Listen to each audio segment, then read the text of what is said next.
Imagine the greatest collection of real-life entertainment on the planet, all in one place. Go ahead. Dare to stream with Discovery Plus. Stream now. Stream what you love. A different future starts with you. That's why GoDaddy does more than help you find a name. You can create, sell, and get found online, so any small business can drive change or build an empire. We need a new generation of thinking. Your way of thinking. Start different at GoDaddy.com. Thank you for visiting ChristopherMedia.net. What's up, everyone? Freddie the Pizza Man here, host of the Pizza Man podcast. Now joining forces with ChristopherMedia.net. Subscribe to the podcast on iTunes, the Pizza Man podcast. And, of course, find all the podcasts on ChristopherMedia.net. We talk Detroit sports. I bring on guests, passions, opinions, all for Detroit sports and more. We even talk pizza. So thanks for tuning in and spread the word. Christopher Media. Let's make some noise. From Asthma Core Studios near Detroit, Michigan. It's unregimented. Gangsters, what's up, guys? And now, here are your hosts.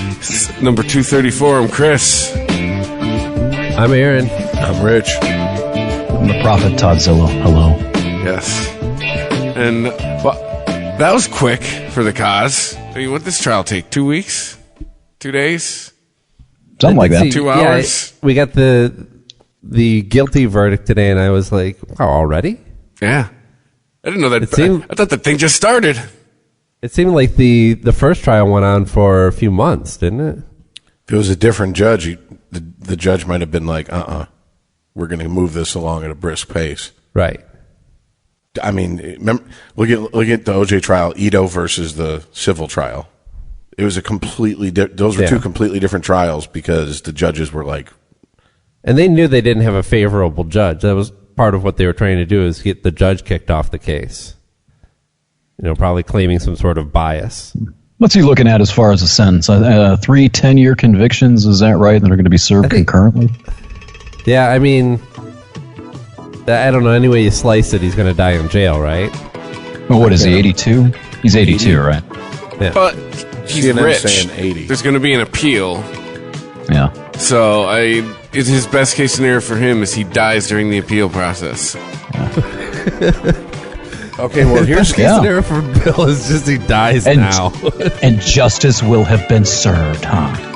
He doesn't see a day in jail. Yeah. No, this is from a CNN article literally like 20, 30 minutes ago. And this is something that I haven't heard until right now. That's the only reason I'm quoting this article. It says Cosby did not audibly react to his conviction, but erupted shortly afterwards. Minutes after the verdict, prosecutors asked the judge to revoke Cosby's bail. They said he is a flight risk and he has a private plane. Cosby, who did not testify in the trial and sat quietly through the proceedings, stood up and yelled in a booming voice, "He doesn't have a plane, you asshole." Nice. So he's cussing the prosecutor out in the court, and he's referring to himself in the third person. We can't get that. Well, he was internet. He was allowed to return to his home. Well, yeah, he's still out on bail until they sentence him. Yeah. Yeah, that's not a normal. That's not exactly. That's what I'm saying. He's going to appeal, so that's what I'm saying. Like, if I was being accused of what Bill is being accused of, there's no way I'd be home right now after the trial going. I wonder what kind of sentence I'm going to get. Well, yes, I would not have made bail. You're right. Well, you weren't known as America's father. Don't have the resources that he has. Right. Can you throw a football? Can you make NBC number one on Thursday nights for a decade? Then I still think you ain't getting out on bail. It's a great idea to have Cliff Huxtable Goes to Jail as the next sitcom on NBC. That would be freaking wonderful. Hey, we're all doing these reboots now of all these shows, right? We reboot the Cosby Show. Turns out Cliff Huxtable's a rapist. He's going to jail. It turns out Cliff Huxtable is now Mrs. Huxtable in jail. Yes. By the way, the amount of memes that were produced almost instantaneously, I have to imagine they were being sit upon. That said, "Oh, dibbity doop, they're going to stick it in my poop chute," and all this stuff. And I'm like, God damn, really? Oh, but rape is never funny. Oh, of course. Really? This is never my funny. roommate, Ajax. I'm sorry. What did you say, Todd? I talked over. Nothing. I'm just imagining. I think it was a Dave Chappelle skit back when he had Chappelle Show going on, and there was a character named Ajax. I think that had just gotten out of prison, or Lysol. Remember that? Yeah, Lysol. Yeah. that's who I'm imagining as Bill Cosby's husband in prison. You know what'd be fucked up though is if Cosby went in there and started running that motherfucking place. Yeah, I know, right? Like like if it turns out that he's really gangster behind the scenes, and he's like, "What up?" Well, Bill Maher just got into trouble again with the liberals for making some sort of prison rape joke. I mean, a joke about somebody that everyone would like to see in prison, but yet, joking about them getting raped in prison was a bridge too far. It's funny, you watch Bill Maher's show, and you have one reaction, and it seems like one experience, and then you read about his show on Twitter, and it's like, what? Did you watch the same show? Right. Like, he's got a bunch of sensitive liberals in the audience, and they will usually react negatively when he crosses that line, and even they weren't jeering at him at that point. No, it's not just his show, but I think he's the best example of it where I'll watch it and then a few days later I'll see a review someone post online, right, or an opinion piece, and I'm going, I didn't get any of this from this show. How are you walking around? Like, I mean, like, and they'll pick him apart, and it's this, and he didn't address this, and he made fun of this, and I'm just going, like, I walk around pretty fucking disappointed in humanity for the most part. You walk around looking for this shit to get pissed off about and write an op-ed about? Yeah. I mean, you have to be. There's no other way you come up with this bullshit. You have to sit there with a pen and pad and just stop it and go, well, he said blacks and he said women, but he didn't say homosexuals, so he's homophobic this week. Play. Oh, yeah. He made a rape joke. That's rape culture. Right. Doesn't it always come back to hammers looking for nails? Yep. Or, it's not, I don't think that it's more so that people just have their own personal antenna up for something that will trigger them. Yeah. Right. My favorite, and then it's their job to tell everybody else. One of my favorite parts of Maher's show, I haven't watched it in a while. I've actually got I subscribed to the damn app simply to watch this thing, and I haven't watched it since I got it. Watched one episode. But one of my favorite parts used to be he would just get visibly just annoyed with that audience. I mean, he'd make a comment like what you were just talking about, and he just really, that's bothering you. That's really that bad. He just would. He knows his audience sucks. Yeah, really well. Yeah, he still does that. Well, before we move too far beyond Bill Cosby, I just pulled this up. Tom Brokaw denies sexual misconduct claim by NBC reporter. Brokaw? Brokaw. This, I think, just actually came out in the synopsis of it. And Linda Vester, who was apparently a war correspondent or something, claims the anchor misbehaved toward her in the 1990s when she was in her 20s. So here we go again.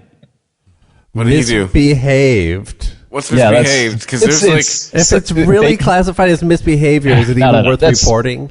Because that's not the charge. I mean, that's a word that was used in the AP article. But apparently, according to her, anyway, forcibly kissed her, tried to forcibly kiss her, and groped her, and made inappropriate overtures. What the fuck does that mean? Inappropriate overtures, attempting to have an affair. Right? This is never going to fucking stop. This is never going to you're playing fucking Beethoven stop. now? It's like lunchtime. This is ridiculous. This is totally inappropriate overture right now. Yes. Yeah. Oh my God. Why not Wagner, right? That would have been appropriate. But you're never going to get rid of this. I mean, who is this woman, for one thing? What's she doing now? Is she trying to get her name back in the national press and back in the media so people don't forget she exists? Is she actually working? I mean, how do you prove something that happened 20 fucking years ago? This is never going to stop. Well, that's one of the things that got brought up on another podcast, that this was a podcast that came out the day before the verdict did, which verdict came out today, didn't it? Yeah. Yeah, earlier today. So this was a podcast recorded yesterday, and one of the hosts said, The reason he didn't think Cosby was going to get convicted is lack of physical evidence. And it's like, okay, so if that's pretty much the standard, which we've conditioned juries, people too stupid to get out of jury duty, to judge people by. Is this the new standard for this type of accusation? It doesn't matter if there's no physical evidence. It's he said, she said, and you always have to believe a woman, so... Or 62 people telling the same story, not evidence, though. Yeah, that's right. true. This is more. This is a Law and Order watcher, right? This is not a lawyer. This can't be. I don't know. It's rare that physical evidence convicts somebody. It's a jury believes one person's story over another's. That's what it comes down to. 99%. I'm not defending Cosby. I'm just pointing out that. No, I know. I was like, I didn't really think about that. I didn't even really think about that. That's the problem, though, because we do have an understanding. I think it's called habeas corpus, right? It's like 600 years old. We brought it over from England, where you're innocent till proven guilty. That you don't have to prove your innocence in a court of law. Somebody else has to prove you're guilty. How the fuck do you do that with 20-year-old charges like this? Anybody see it happen? Did somebody see him grab her titty? Well, hold on. Is there a photograph? Let's be honest here. I think Chris was right to an extent. What was it, 62 women you said? Yeah. I'm not talking about Cosby. I'm talking about Brokaw. Well, that's the thing. It would have to. I think this would have to be the snowball that starts going down the hill. This would have to be the first of many women accusing him, and one of them would fall within the statute of limitations. Yeah. But I mean, let's be honest. Groping, if he gets convicted, what's the worst he's going to get? Mm-hmm. I mean, honestly, for groping. Yeah. I mean, I can't remember the name of the movie. I was sitting here watching TCM last night, as I do in the middle of the night quite often. I was watching a John Wayne movie. I wish I could remember the name of it. But right in the middle of it made me think of this Me Too bullshit. Because right in the middle of maybe it's not bullshit, but in the middle of the movie, he's having an argument with some woman who's trying to take his little daughter away. And it's like the 1940s or 50s, so, it's that, I picked up on the fact that she really likes me and isn't going to tell me, so he grabs her by the arm. Forcibly grabs her by the arm, which by itself would probably be construed as assault or battery these days, spins her around and just grabs her around the back and plants this forced kiss right on her. The Quiet Man? Nah, I don't know. Okay. Nah, but it just reminded me of all this. Too. Yeah, well, I've seen there's all sorts of movies where that took place back in the 50s, the 40s, 50s, probably the 60s as well. Well, Aaron, now it would get at least a MASV rating. Well, no, Aaron brought it up to me what was it, about a week ago? Was it Molly Ringwald that said that she couldn't watch The Breakfast Club anymore or was it Ali Sheedy? No, it was Molly Ringwald. No, it was Molly Ringwald. Yeah, we didn't talk about this, did we? Did you guys read the articles that her revisiting The Breakfast Club and realizing how racist and homophobic and hateful it was? Yeah. How inappropriate the behavior of the characters were. Isn't that kind of the point? It wasn't the AP club. It was the Saturday fucking suspension in-school suspension club. Why would you expect a bunch of well-adjusted, perfectly polite teenagers you get to come an extra day this week? Well, the point of the movie was kind of the point of high school, right? The point of sending your kids to school is to integrate them into society, right? It's not. I mean, hopefully they get educated during the process, but really it's so that they can just learn how to interact with people in the world. And everyone comes to high school with their own bigotry, their own idea of themselves and everybody else and what their place is. And it was showing you that people can let go of this bigotry when they're forced to, when they're put in situations where they have to work together, where there's no one else to talk to. Then they start opening up, and that's the only way that they can overcome their short-sightedness. But I don't know how you lose that over the time. I mean, it seems to me like she's really out of touch, even at the time. This wasn't a typical teenager. I mean, she's obviously she's in the movie, so she can't experience it in the same way that we did as kids. Hey, she's the prom queen anyway. All right, she was the clueless one. She's the sheltered one. Right. Well, she knew how to play that role really well. How many other roles has she played really well? Like, well, clueless rich snob. Did she do anything after 1990? She that was that one, and that was it. No, not after 1990. But no, I mean, it's something we talk about quite a bit on this show. But it's the truth. Context doesn't matter to these people. Right. It does not. And the fact that you go to explain the context of it, they have so many automatic defenses that go up. First of all, you're mansplaining. Shut up. Right. You are a white, straight, cisgendered male. Who the fuck are you shitlord, to tell us about anything? But we're going to tell you what you meant by everything you said. And that's fine. You got to take it. Because it's okay to punch up, just not punch down. You know, whatever. And so you can't even have these conversations. And I just go, well, then fuck you then. Fuck you, bitch.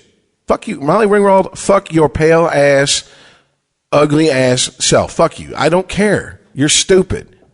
I don't care about stupid people. And maybe that's the attitude we need to start taking with these people and just be like, she's dumb.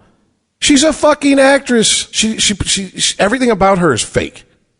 And we expect her not to assimilate other people's ideas that have been shoved in her head without questioning or turning them over and looking at it like a Rubik's Cube. At least the monkey would turn the Rubik's Cube over. She just takes it and goes, oh, I guess that's the way it's always supposed to look because he said so. Okay. It's just fuck the bitch. Was there context in this I know we barely know anything about this Brokaw story. We're just now hearing about it. But it seems like there's a lot of context there. I mean, sure. I'm reading a little bit more on that right now. I need to clarify one thing. It's not one woman. It looks like it's two women. And I think the bigger narrative may be NBC itself because of Matt Lauer failing to handle complaints. So I don't know how deep this goes. I don't know if there was something. Again, I just found this when we started the show, so I haven't really been able to read into it. But there may have been complaints filed back in the day. Was it a real headline or an Onion headline that I read about Charlie Rose starting a new talk show interviewing people that were being accused of abusing Me Too other victims? Women? Yes, I saw that too. I don't think it was an Onion headline. The impression I got it was an actual show that's coming. The Dirtbag Talk Show with Charlie Rose. Oh, I just want to bring up one thing that I think is very amusing. The solution that I presented to all this, I've not heard one other person bring up in any type of media, which is if men are so horrible at reading women's cues, at knowing when something is appropriate and when something isn't, and we have to be constantly treated like children, then women, it's time for you to step up. It's time for you to be the pursuers and for us to be the pursued. Why has that not came up one time? Because women like to be pursued. Because the only thing I can think of is that means they have to give up the power as the sexual gatekeepers. They can make a fake dick. They can't make fake sperm.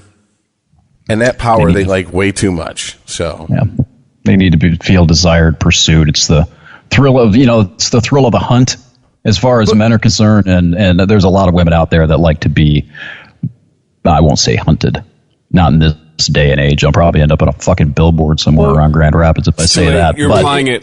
But doesn't this fit in with all these third wave feminist ideals and narratives that if it's their turn, then go ahead. Well, Rich, what better way to get what you want than to take control of the sexual reins? Don't project heterosexuality on these women, Rich. I follow you, but I think you're being oversimplistic in the same way that I'm giving them back just what they've been giving us. I understand. And I don't fault you for that opinion, but I can't agree with it. I mean, it's about communication. It's about two-way communication, you know? And is there maybe blame to be had on the woman's side for quote-unquote playing games? I mean, the fact that we had to be retold that no means no means that no at one point didn't mean no. Or at least we understood it to not mean no. Why did we do that? Well, the fact that also he was convicted, when we're talking about Cosby, want to hit the charges. Is every child born before us a victim of a child of rape? Yeah, according to some of them. I mean, it's a small minority. Very small, but yeah, according to some of them. I've actually had a very, very militant feminist in my family that was around me when I was a kid who used to tell me that all heterosexual sex is rape. Right. And I'm like, never heard that. So you're a miserable bitch that needs to find a spin cycle in the corner of a dryer. Okay, I got you. No wonder your shower is always set to pulsate when I go in there. But no, my problem is like, Cosby was convicted on 3 charges. Okay. The one that makes me go, okay, wait a minute, hold up. Because if this charge, it doesn't go both ways, then this is a bullshit fucking law, is the third one he was convicted on, which was he had sex with an intoxicated or drugged person. Now, the way it was phrased made it sound like it wouldn't matter whether they drank the booze themselves or took the drugs themselves. Right. He knew that she was fucked up. Okay, so we all need to be charged with rape. Right. Including most of the women we've had sex with for the first times in our lives. I mean, because they were drunk or high. So everybody's a rapist. So guess what? Rape is normal. So go out, folks, find the hottest bitch you can, pin her to the ground and say, it ain't rape if I yell surprise first. I don't know what do you see how much nonsense when you take these bullshit beliefs of these people to their logical conclusion? Do you see you end up in fucking La La Land? Oh, dude, this is nonsense. It's absolute nonsense. I must be a serial rapist then. Dude, and what woman, seriously, you know how many women I know will go to a party and I've seen this for 41 years. I've seen it. We've all seen it. We'll go to a party and be like, oh, I'm going to drink a little bit pre-game with the girls. Get to the party because it loosens them up.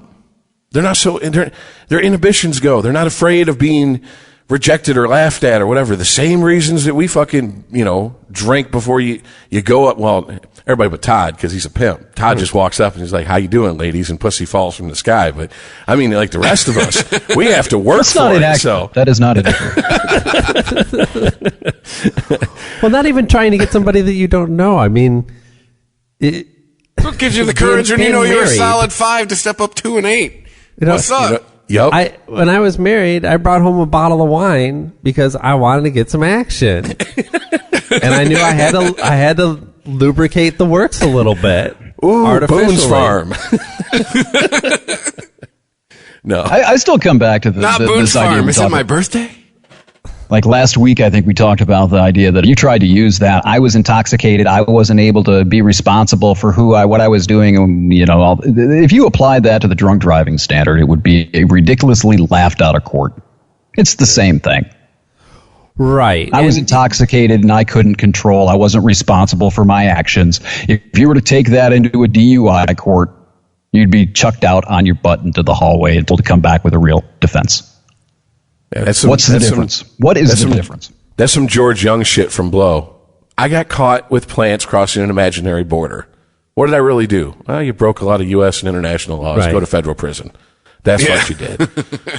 Right. Yeah. I mean, to be clear, I want to see. I believe that Cosby is guilty, and absolutely. And I want to see him serve time for this, and I do believe that everything that he did in these scenarios is wrong. But to apply this charge to him, because I don't know, that's what the wording of it threw me. Because if the wording is, it's just poorly worded, or they're paraphrasing the charge in the article I read. Yeah, and the charge is got them drunk, drugged them. That changes everything in my book. If I'm slipping you something against your will, right? Yeah. That's not the same as you going, I'm on 3 tabs of ecstasy and want to suck your cock in the bathroom. Mm-hmm. Okay, that's just called opportunity and willingness meet. That's called luck. Right. But, yeah, I mean, this is where we face parsing a lot of horrible acts is intention. And, I was thinking about this earlier, kind of a local story, but in Kalamazoo, they started the trial for the guy who mowed down the cyclists. Yeah, he plowed into like 12 cyclists, killed 5 of them. Yeah. And he's probably going to spend the rest of his life in jail, like Cosby. And there's something about that kind of rubs me the wrong way because, I mean, look, this guy did a horrible thing and things you can't undo, right? But should anybody live the rest of their lives in jail for an unintentional act? Because there is no charge of him actively mowing down somebody. Isn't that what, like, but vehicular manslaughter and manslaughter is for? You didn't intend to kill him, but you still did, so you got to do some time, just not the rest of your life. Right. But, I mean, 5 people, I think. So obviously he had a crowd of bikers. I don't know this story, but it seems like he had a crowd of bikers. Yeah, there was a whole group of them. On, Is he an old guy? No, but from what I remember, didn't he do it on purpose? No, he didn't. He was 50 years old, Rich. To answer your age question, he was 50. And he was on drugs. I know he was on some sort of drug. And I think, if I remember correctly, he was intoxicated. Or partially intoxicated as well. And no, he didn't plow into him on purpose. But if you he almost ran over. If you add up intoxication, driving, killing people, pretty much intent goes out the window at that point. You still killed people. A certain amount of negligent homicide. Yeah. It goes back to what we were talking about. It doesn't matter. You made a decision to get baked or get high, to get high or drunk or something, and then you made the decision to get behind the wheel, and then 5 people were killed. You deserve that. You are responsible for that. It doesn't matter whether or not it was intentional. The act of not being able to control yourself while you're messed up and keep yourself from getting behind the wheel is the criminality. Mm-hmm. Well, believe me, I know these things. I've been here. I haven't killed anybody, but I mean, I've had to do this math in my head over the years a couple of times. Yeah, you're not supposed to drive fucked up. Yeah, you have to keep from putting yourself in that situation if you can't control yourself. And if you can't control yourself, you probably shouldn't be using or drinking. And if you make the choice to do it, you're not drunk or high with the first time you hit the stuff, right? That's a decision you made sober. And if you can't control yourself afterwards, you know that. So you're responsible for this. Okay, but I'll just argue this then. I'm not fully disagreeing with you, but let's say this guy had an epileptic fit, and that's what caused him to hit these. But that wasn't a choice. That's different. Yeah, he. I know. Is he swallowing the epileptic pill to get high on his epileptic fit? Follow me down this path. Go ahead. I want to hear this. He is a sufferer of disease. Right? What is alcoholism and drug addiction? We've classified it as a disease. Yeah. Okay. I don't. I'll let you guys handle this. Go ahead. I don't think in the legal sense we have. When we catch you drunk driving without killing anyone, we send you to AA on threat of jail if you don't go, or if you have money, you can fight it in court on grounds. Right. I don't know. All right, stop following me down this path. But hold on a second. No, seriously. I want to go back to the Cosby thing. But the rest of it is like, it doesn't really matter. It's not a disease when it comes to the law. It's just a disease when it comes to your feelings. Well, but to tie this back to the Cosby thing, this is a charge that is a. I love how you get into something and bail. You pulled that shoot cord quicker. Jesus, you're like an airborne ranger with that topic. Well, out of here! Trapdoored the fuck out of here! I don't want to talk about this anymore. No, don't look at the right hand. Look at the left hand. I mean, okay, we can talk about it more. It's just I was kind of interested in my own reaction to it. Right? This is I should feel logically. There's a major part of me that says, look, this is justice served. This guy, for whatever reason that led up to him making these decisions, he made them, and now not only are 5 people dead, but I mean, everybody else was severely injured. There was a woman being interviewed that had multiple operations, sounded like she was in pain all the time. Right. So this guy majorly affected dozens, possibly hundreds of people's lives. Mm-hmm. He should suffer from it. But he also, isn't he a sufferer himself? That's the emotional part of me that, like, what happened to this guy that feels like he has to drink every day and do so many drugs that he just fucking blacks out behind the wheel. That part of it, I agree with that. I appreciate the empathy. And I would wonder the same thing had 5 people not died.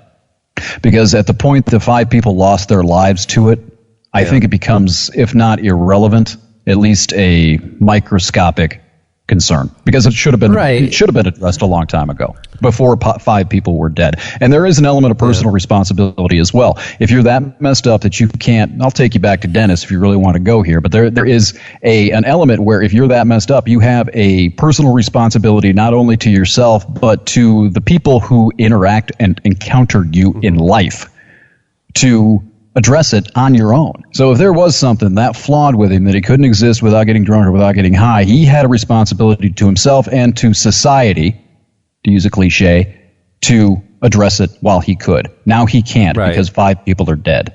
Yeah. Well, one of the addiction counselors that I've dealt with before, we kind of had a conversation along these lines. Not the exact same thing, but basically it came down to, he's like, well, it doesn't matter, because if you kill someone drunk driving, you're going to have a whole lot of years to worry about why you let yourself get to that point. And there's AA meetings in jail. Oh, yeah. know, believe me. He goes, you're going to have a whole lot of time to contemplate that. Yeah. And I was like, jail and prison is a really good place to get self-reflective. A really good place. But I mean, it just, the way he said it kind of drove the point home that this is all verbal ping pong. Once you're convicted of the crime, you got to do the time. Now you, if you want to get introspective, that's the time to get introspective, because it's too late once you've taken someone's life. Yeah. What about that? Ruin their life. But I think here's what rubs me wrong about this, though, and is that when you do say that there's a certain level of, like, once your actions reach a certain consequence, nothing else matters, is almost a way of relieving society of being saddled with that person, of saying, well, look, this person was just born broken. There's nothing you were going to do about him. No, that's not what they're doing. The society is relieving themselves of that person, but not because they're broken, because he killed 5 people with his vehicle. Yes. You see what I mean? Nobody threw him away just because he was broken. They threw him away because he ran down a group of bicyclists and 5 people are dead. Yeah, let's get him out of the social pool. But it allows you to say that, by saying that person is broken, you don't examine how any person could maybe get to that point, right? And then, therefore, you don't really solve the bigger problem of drug and alcohol addiction. Well, then what we're talking about are 2 different things. What we're talking about with this guy, maybe we should use another example then, because with this guy, the 2 are mutually exclusive. You can't have that conversation about the man after he killed 5 people on North Westnedge Street. Yeah. You see, it's too late for that. So maybe we should find another example. Maybe what's that crazy bitch out in Hollywood that's always like getting drunk and snorting coke and getting pulled over? What's her fucking name? Lindsay Lohan. Maybe her. She hasn't killed anybody yet. Maybe she's the one that we should be talking about, who's broken and needs to be rehabilitated. And why isn't she being? But once you see what I'm saying? Once you kill those 5 people, that conversation is done. Right. I know that individual is written off inappropriately. So I'm only throwing that out there because you keep saying him. You're using this specific example. Right. So I'm connecting the 2 because you are. If you want to have that conversation about alcohol and substance abuse and mental health, that's fine. But you can't have it in conjunction with someone who ran over 5 people with a truck. Mm-hmm. Because the conversation's pointless. It's meaningless. No, I think there's still the conversation to be had there. I mean, it's like saying, well, like how Hitler grew up is not worth examining because everything that he did as an adult completely overshadowed that. It doesn't matter. But yet, isn't there something to be understood there from how somebody gets to that point? First of all, that's our first Hitler reference of the episode. Yeah. So let's write that down. Ding, ding. I went there. No, it's fine. No, it's a good example, actually, because I'm actually reading, I just started this biography on Joseph Goebbels this week. And trying to understand, and the author is using his own diary. He kept a really I didn't realize this actually, but he kept a really in-depth diary from the time he's like 22 or 23 years old. And he's going into like narcissism and all these other sort of traits that this kid had, why he had them, because he had a club foot and he was crippled and all this, so he compensated somewhere else, and how that applied to turning into the Nazi regime's propaganda minister.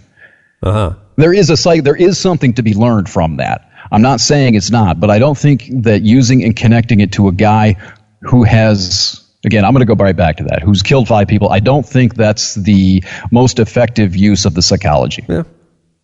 That's all.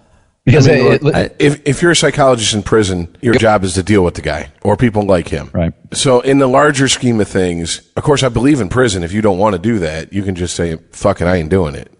I mean, they might stick you in solitary or some shit. You might spend some time in ad sac. I don't know. I don't know how prisons work from every prison to the next. But I mean, if they do talk to somebody, I'm sure that those psychiatrists or psychologists will write papers that will get published. It'll be absorbed into the wider academia of the science. You know what I'm saying? Yeah. And it will be taken into consideration. It's kind of like we were talking about child molesters.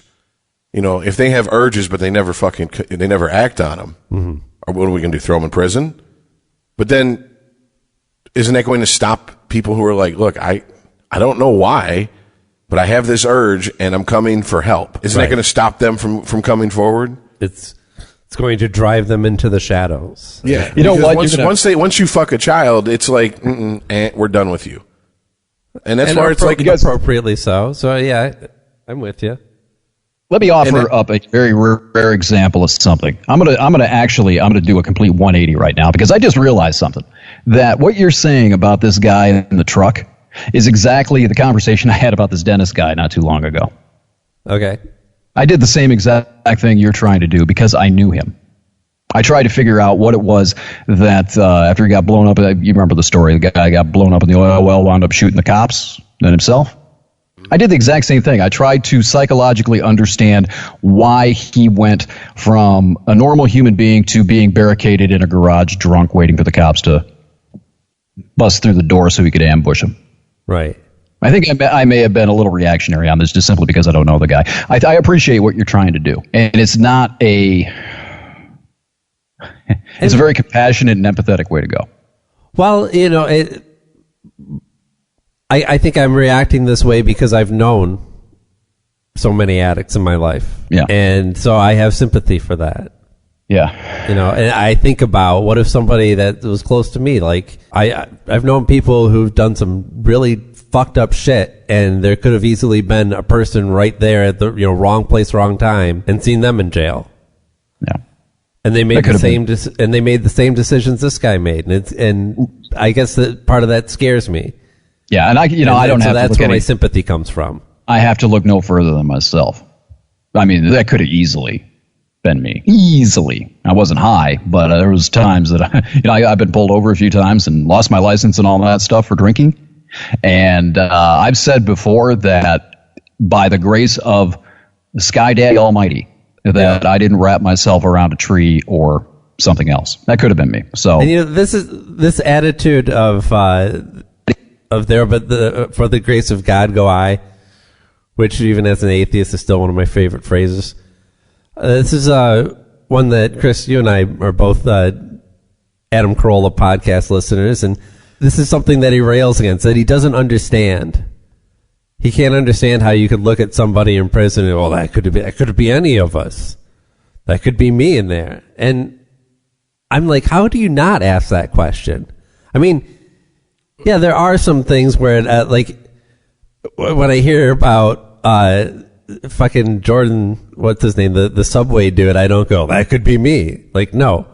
I can't imagine any event in my life where I end up, that it makes me end up like that. That ends up as a child molester. Certainly there's lines that you can't cross.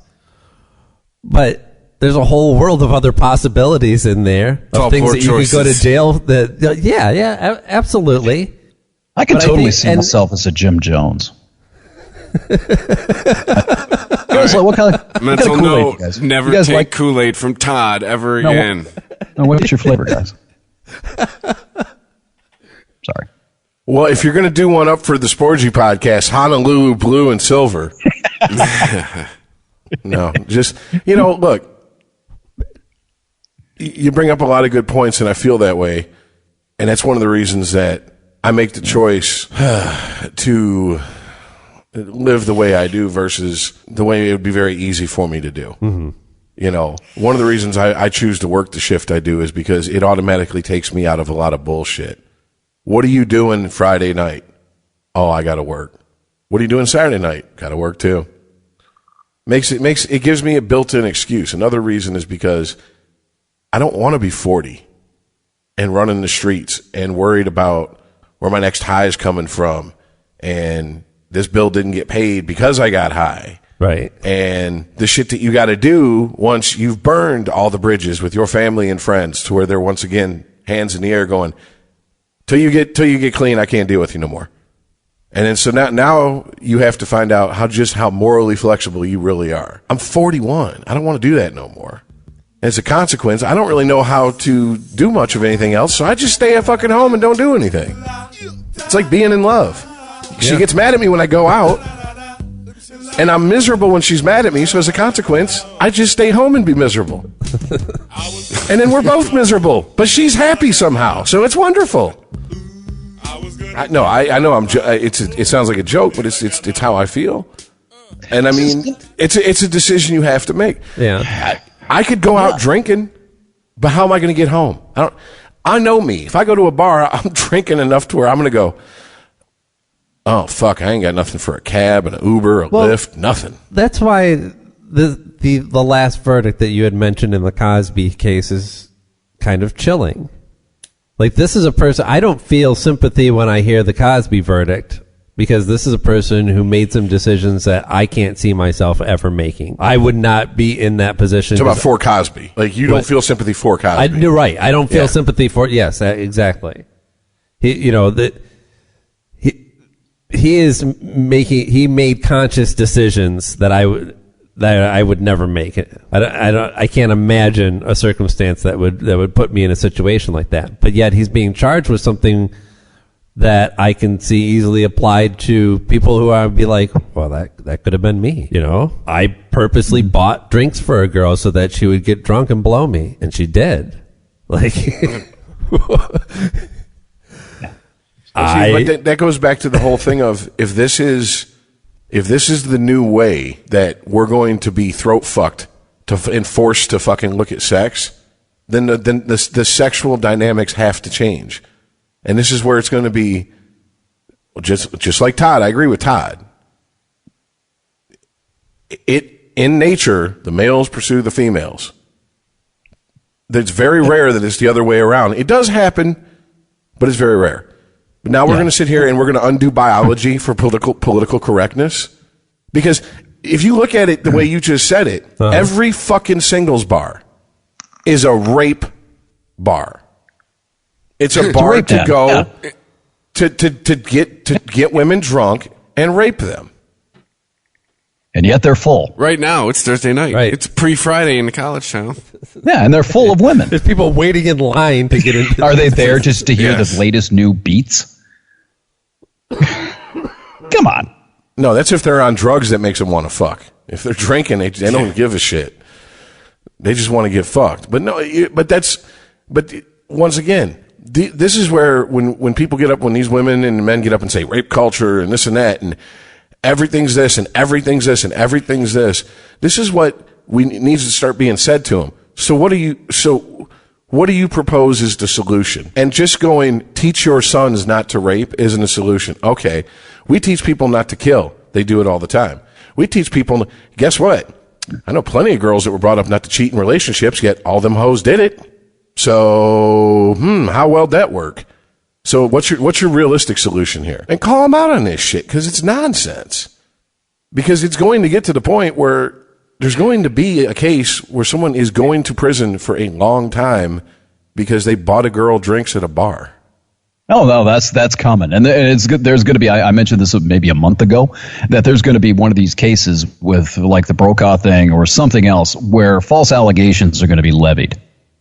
Okay. There's going to be some bitch out there is going to want to just level charges against somebody, either to get a monetary settlement, get into the public eye, further their career publicity-wise. Something somewhere is going to happen. And it's going to be a big story, and then it's going to be proven to be fabricated. And then what happens? If you think about it, then it discredits everything. I mean, there are a lot of cases here. I don't think any of us would disagree. There are a lot of cases where sexual assault and harassment have gone too far and something should happen to some people. None of us disagrees with that. But as soon as that first case comes about, where it's proven to be fabricated, faked, lied, it's going to do so much damage to the women who actually have a case, a complaint. Because everybody's going to cling to that one example. That's coming. It has to. It has to come. Right? But Tom, absolutely has to. You know what they'll do?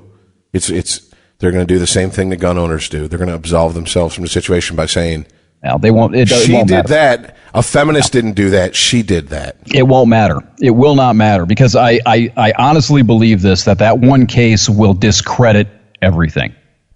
I don't care what they say. They won't matter at that point. Well, remember when everyone was talking about campus rape?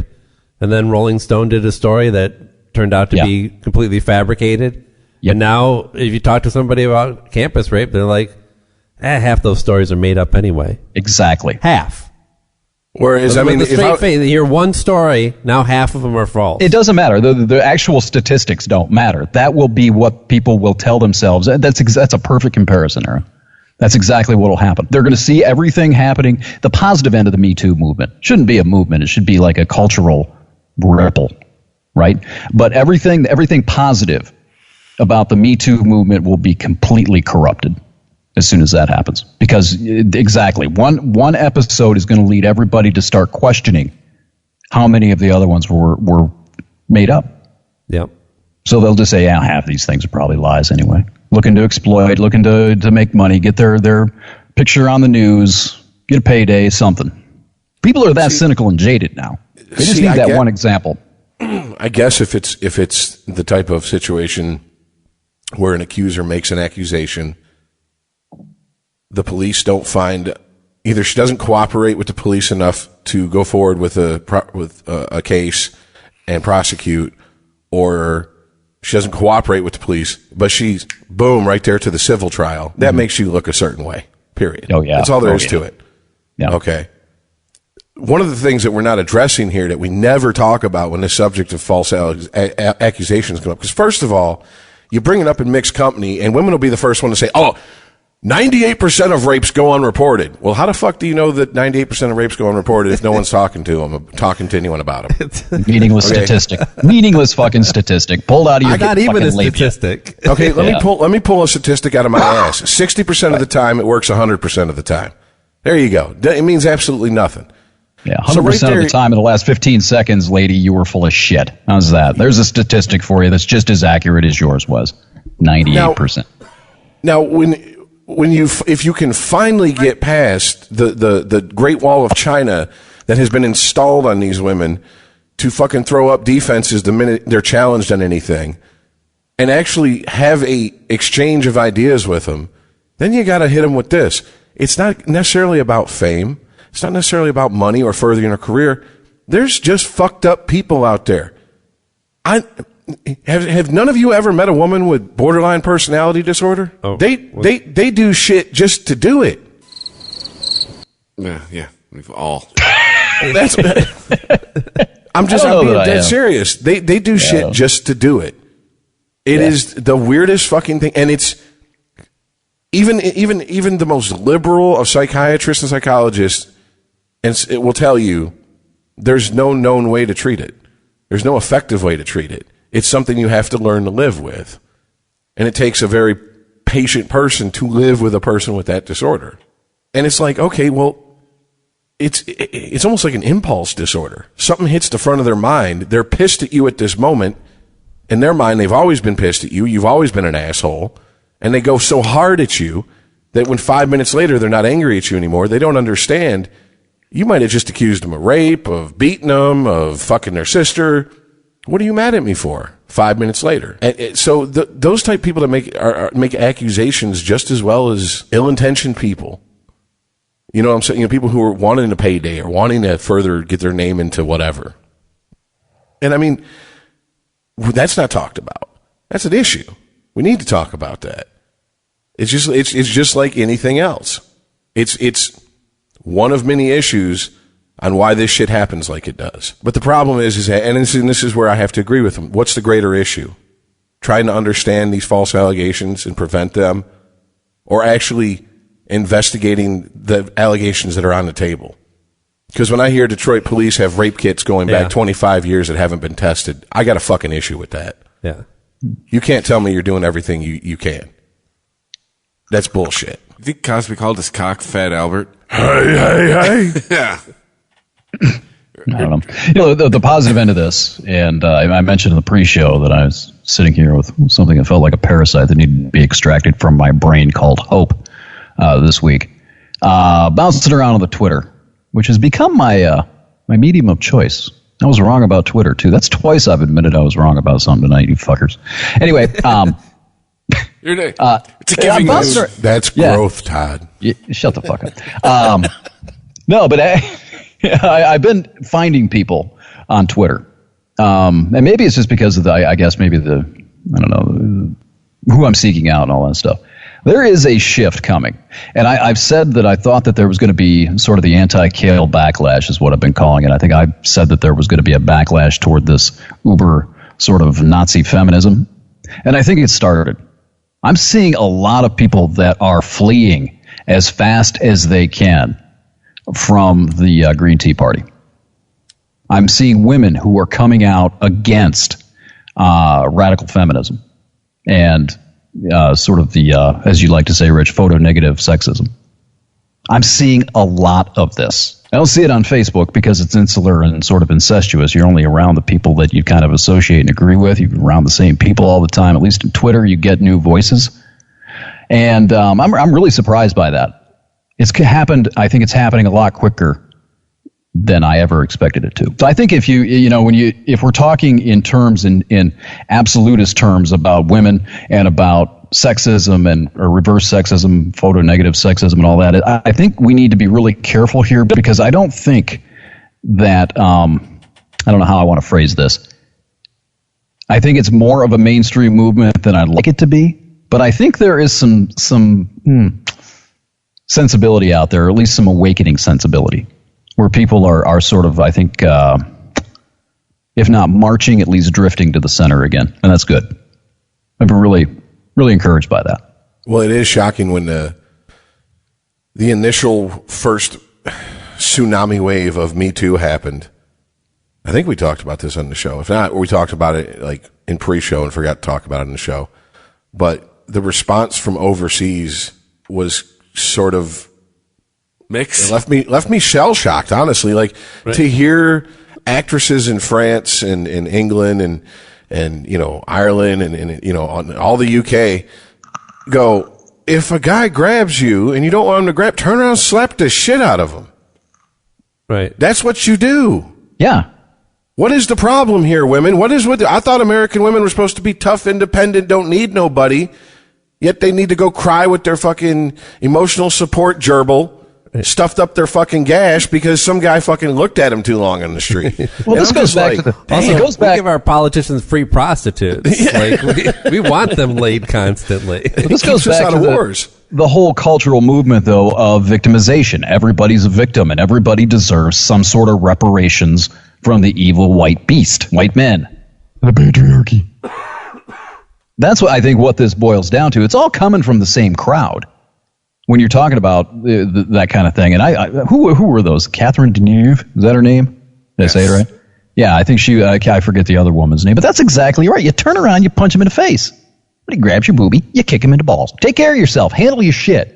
And I'm sick and tired of seeing these heroes who 20 years after the fact, even if Tom Brokaw was groping these women 20 years ago, where the fuck was your heroism 20 years ago?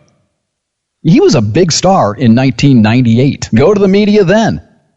Go to, you know what? If NBC won't hear your complaint, CBS or ABC would have. Fox News sure as fuck would have. So it's this whole thing. It wasn't that big of a deal, apparently, in 1998, where she was, victimized to the point where she didn't really say anything, or where she felt like she should have said anything. It couldn't have been that big of a deal in my head. Her career or not burning bridges was much more important to her then. And now that we've got this culture, this mob of victimization, Everybody wants to jump on the bandwagon. In the meantime, I wonder how many times she told that story at cocktail parties about the time Tom Brokaw grabbed her tit. Yeah. Exactly. Yeah, remember? Yeah, and then Tom Brokaw, you know who he is, right? Crazy. He felt me up. No way. Tom Brokaw? Oh my God, that's awesome. I mean, I don't know. That's how I see this. I think that this is all coming from a specific group, a specific subgroup, subdemographic of the batshit left. And I honestly, I don't know. I want to kind of sit back and observe things for a couple of more weeks, but there's something moving here. And I'm very encouraged by it. Because a lot of the stuff that we're sitting here talking about, we're bitching about, complaining about, and sort of vilifying here on this podcast week after week, a lot of other people are distancing themselves from it and speaking out against it, not just us. And I've been saying for a long time, we're four dudes here who are all saying the same thing independently that have landed along different points of the ideological spectrum over the last decade. And we are all coming to the same conclusion. We cannot be alone here, and we're not. The backlash against this sort of cultural authoritarianism, I think, has begun. And it's going to be a nasty one. I mean, people are going to push back. I know why you're really excited about Twitter, Todd. Do you? Kanye's back. God, this is the beautiful segue. Everyone was super excited. Yeah. Everyone was so excited for the last 2 weeks about Kanye's back on Twitter. He's back on his shit again. Was he off? I didn't know I didn't know he left. Oh yeah, he was off Twitter for a while, and then out comes the MAGA hat. Candace, and everyone loses their shit over Kanye all over again. The thing with Kanye, though, if I'm understanding this right, who is this? Is it Candace Owens? Is that her name? Who's that? Oh God, I want to make sure I'm getting her name right. I may not be, but she came out, and she's a black woman, and has come out railing against. She's a conservative black woman, and she's come out railing against the Democrats and the liberals, saying that they don't own black people. And I think that's what, and that they don't have to be Democrats. And I think that's what lured Kanye into this whole thing. Because he came out and said that he liked the way she thought. This is a big deal. I mean, I don't know, maybe I'm making a bigger deal out of it than it really is, but this seems to me to be significant. No, there was... I agree with you, Todd, because on Monday on NPR there was a segment they had a guest on, and they were talking about 2016 election, 2018 midterms, and race. And this gentleman basically goes, okay, so over half this country didn't vote, right? And the interviewer goes, yeah, last election. Right. So those people aren't Democrats or Republicans. Over half this country doesn't want to identify themselves with either two parties. They have a problem. They need to realize that. The only people they're holding on to anymore are the wingnuts. Now I'm paraphrasing what he said at this point, but the people that, you know, the identity politics on both sides being pandered to, coal miners being pandered to by Trump, you know, 789 Tumblr genders as of 10:05 tonight, you know, on the left, and all that shit. And I'm like, to hear this on NPR and to hear the person and doing the interview agreeing with the person who's saying this, not challenging them, not like trying to spin it as, well, they were just disenfranchised, they just didn't vote, but being like, no, I can see it. A lot of people are kind of jumping ship of these two parties, and the idea that you have to completely align yourself with them. Right. And yeah, I mean, that's what look, I don't like Trump. Fuck Trump. Fuck him in one ear, fuck him in the other ear. I don't give a shit. Fuck Kanye West, really. He needs to go back to making beats and never fucking get near a microphone as far as I'm concerned. But I respect the balls it takes for him to come out and say what he did, because it's the equivalent of standing up in the fucking middle of the Vatican and, you know, back in the day when they would fucking torture you for saying this shit and saying that, you know, the earth doesn't, or the sun doesn't revolve around the earth. Right, but there were so many people that were just outraged by it. They wanted to see a negative reaction to Kanye. I mean, look, he wasn't unsupportive of the president in the past. He talked positively about Trump. He was, got to meet him, and he didn't, take that opportunity to tell him off. He was, it was a very cordial meeting. But when he came out with the picture of him wearing the MAGA hat, Twitter's so much. Twitter. I'm talking about it like it's an organism, like it has its own consciousness. Kind of does. But there was so many people on Twitter that wanted to believe that he was going to lose followers because of that. They faked evidence of it, right? And started posting something that is easily disprovable. Like all I have to do is look at your screen cap of supposedly Kanye losing 9 million followers in 6 minutes because he posted a picture of him in a MAGA hat, and then go to Kanye's Twitter and see how many followers he actually has. Right. Plus, they didn't even change the times on the two pictures.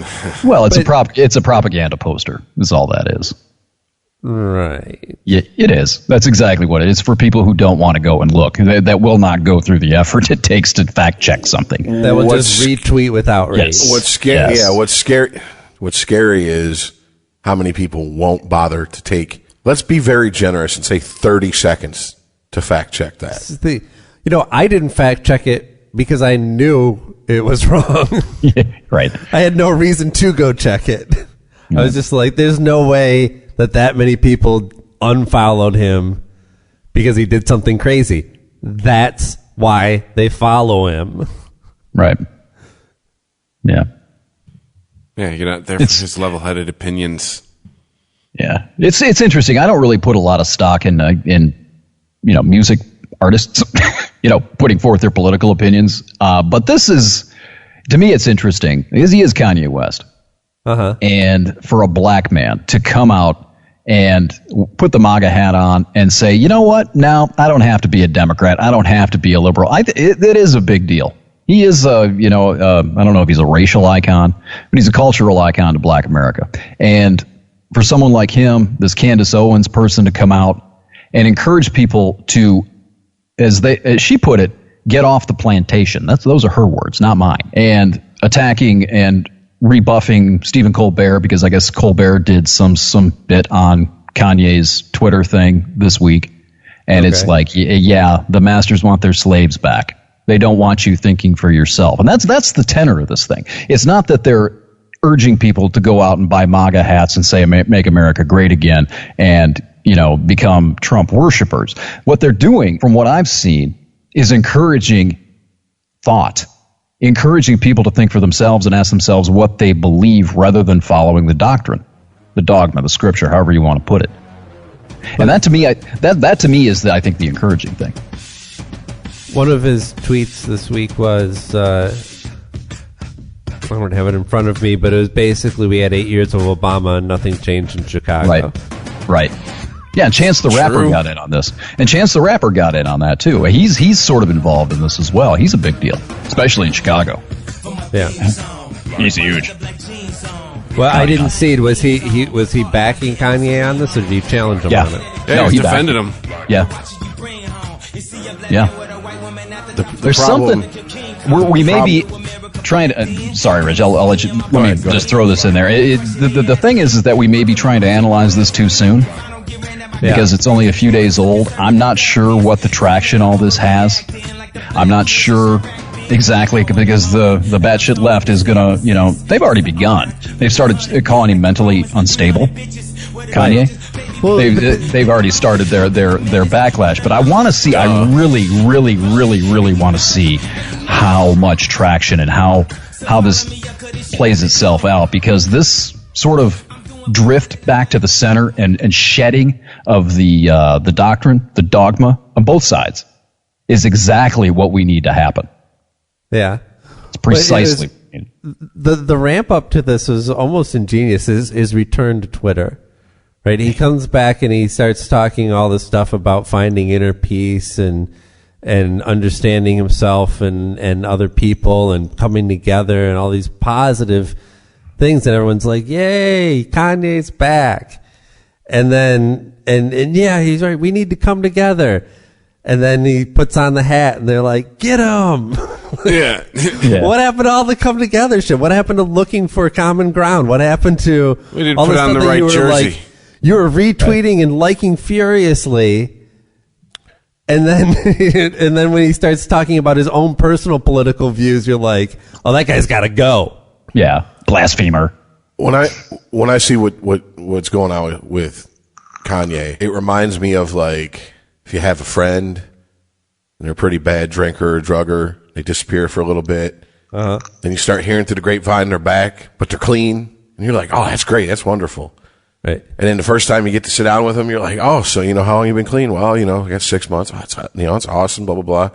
What are you doing? Oh, I'm going to whatever, 12-step meetings, working my program, blah, blah, blah. Oh, okay. So, is it hard for you? No. Because with the help of my Lord and Savior, Jesus Christ, it's perfectly fine. And you're like, oh, motherfucker. Oh, you were so close. That's what Kanye did to all to everybody on the left. They were like, yes, yes. And then he went, and Donald Trump. And they were like, no. Yeah. And here's the reason why. And because kill Whitey. Yeah. Here's the reason why.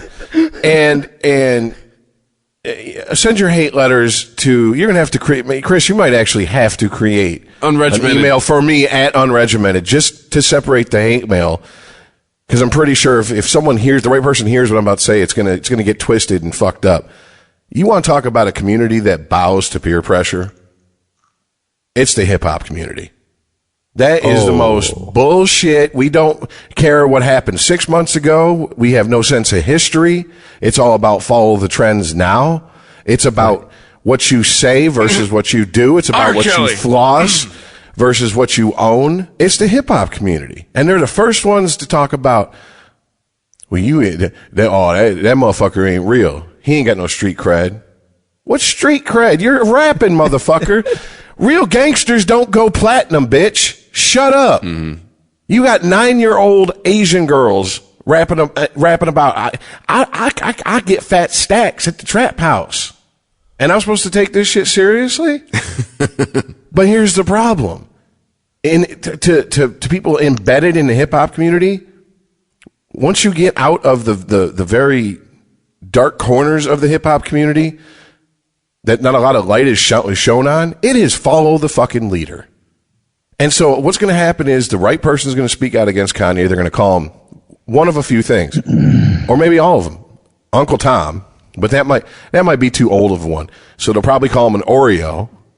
And if they don't call him an Oreo, they're definitely going to say, he's corny now. That's the new insult. That's a corny brother right there. That's the new insult. And that right there. And then you're going to have people say, you know how you know he's corny? White people are liking him now. And that's what's going to happen. Because the same thing happened. Remember Steve Harvey showed up and met with Trump when he was president-elect before he was sworn in? Yeah. And all hell broke loose. All the op-eds were... Steve Harvey showed up. We were hoping he was going to say, I'm sorry, there's been a mistake. Yeah. And this man is not your president. And all the op-eds were about how, well, he does...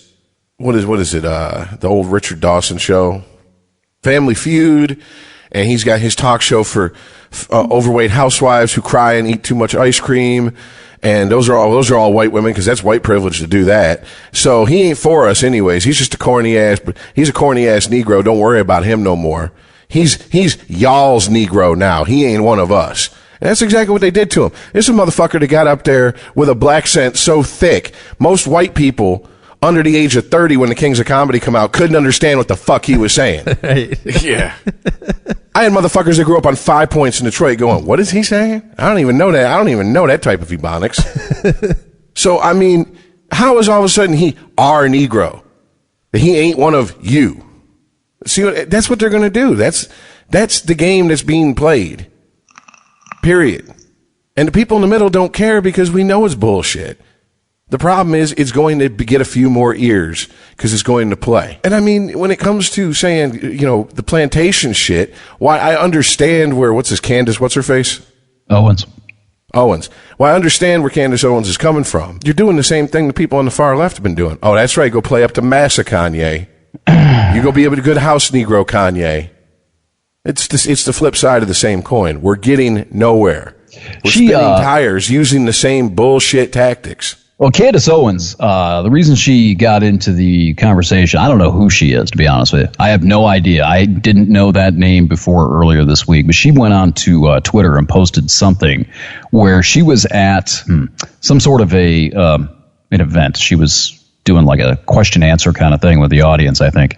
And she tore into Black Lives Matter, saying that it's basically professional oppressionism, victimization, where the black community and Black Lives Matter in particular have sort of chained themselves up to a reactionary attitude toward being oppressed and toward being a victim. The black community really wanted to rise up and take control of its own destiny, its own future, that it would have to shed the notion of being a victim. And that's why Black Lives Matter was a bunch of BS in her mind.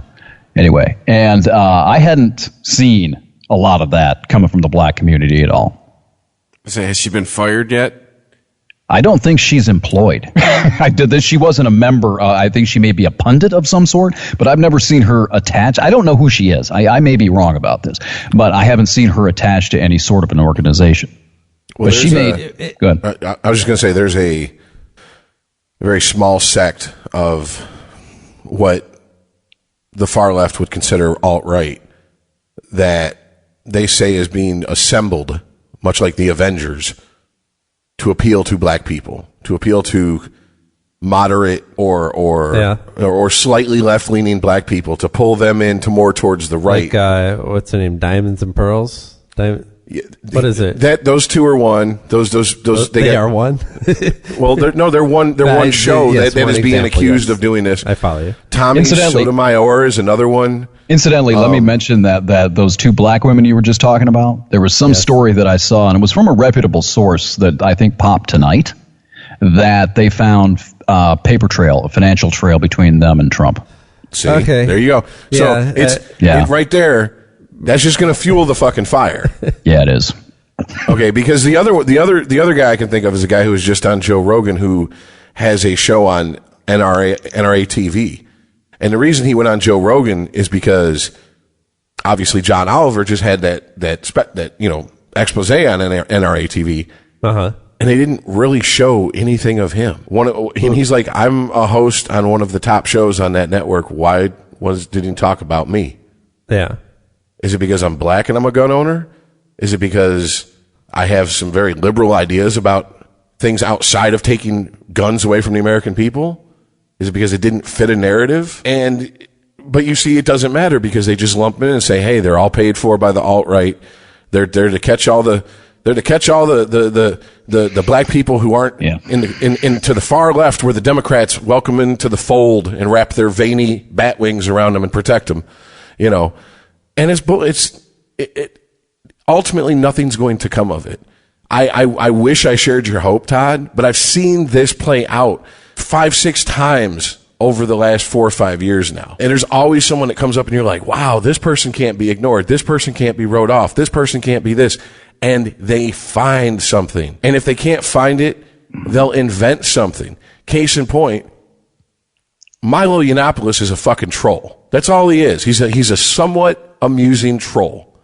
But the reason that they shut him down for talking about when he was younger, being in a relationship with an older man and how that was common in the gay community. George Takei said the same thing weeks before on Howard Stern. No one blinked an eye. He says it.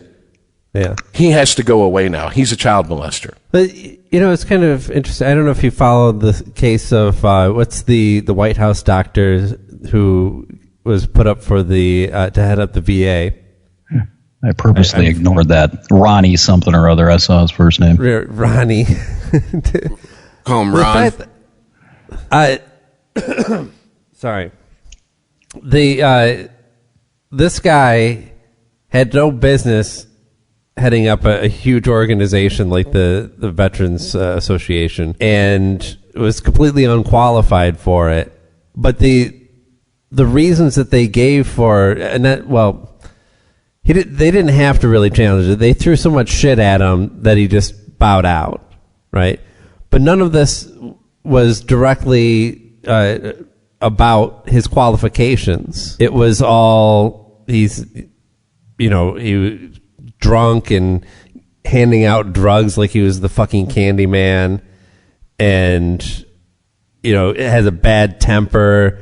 Multiple people report him for having a negative work environment. I mean, honestly, this guy should probably have his own show on Showtime. I was going to say. Is what he really should be. Sounds like a reality show to me.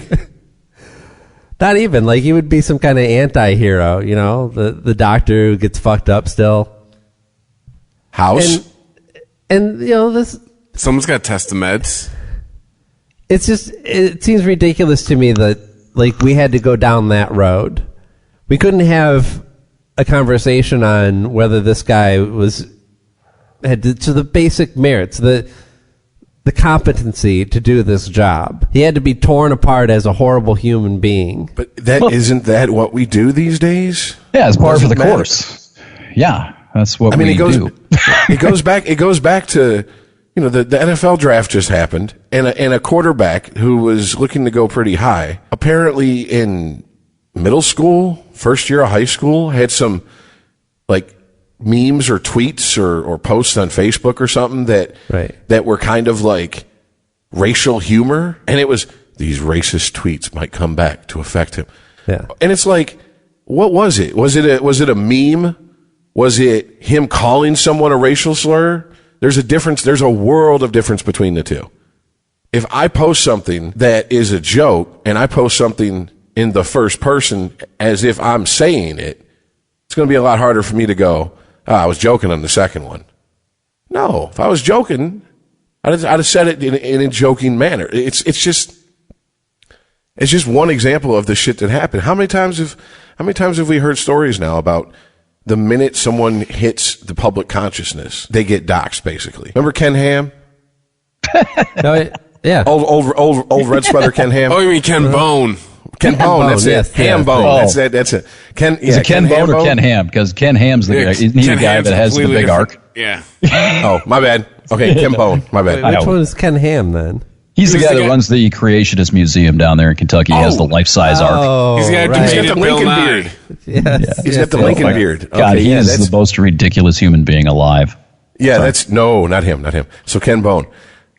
He got up, asked his question, sat down. Before that fucking town hall was over, I knew that he liked to jerk off to preg porn. I knew where he worked. I knew where he lived, and I didn't even look up this shit myself. This was presented to me in a news article about him. I mean, literally in 30 minutes. That's what we do. That's what we do. If this podcast ever gets national attention, we are so fucked. They're just going to comb our fucking social media. You might as well just delete every account. We get international attention. That's what I said.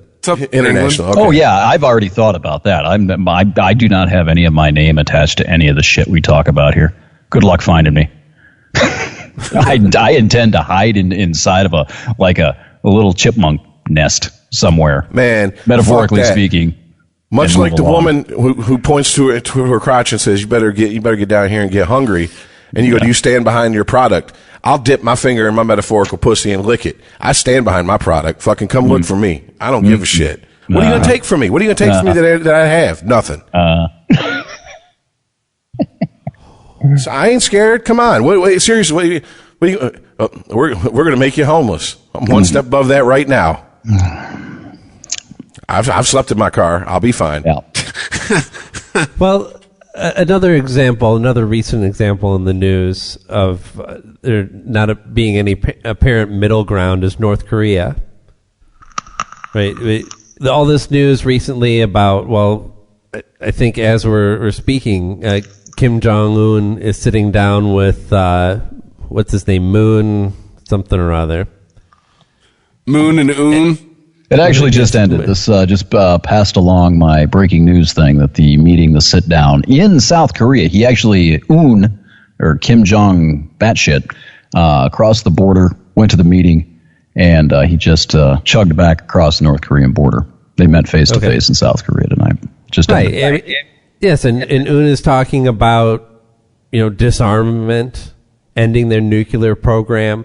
Yep. These are pretty big things. This is it's huge, man. Right. And who knows? Ultimately, this guy is batshit crazy, like you say. He could be making some kind of play. It's like all some ploy for him to do some crazy shit.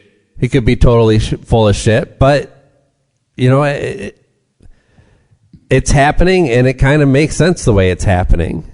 Because there's a lot of belief that his program is mostly bluster anyway. Right.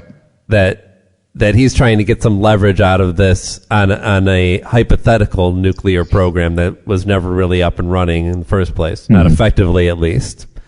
But nobody wants to give Trump any credit for this. And look, it's both, right? A lot of people want to give Ronald Reagan credit for taking down the Berlin Wall. Well, you can't. It doesn't work that way. There was a lot of work that went up to that, and a lot of people involved that weren't Reagan.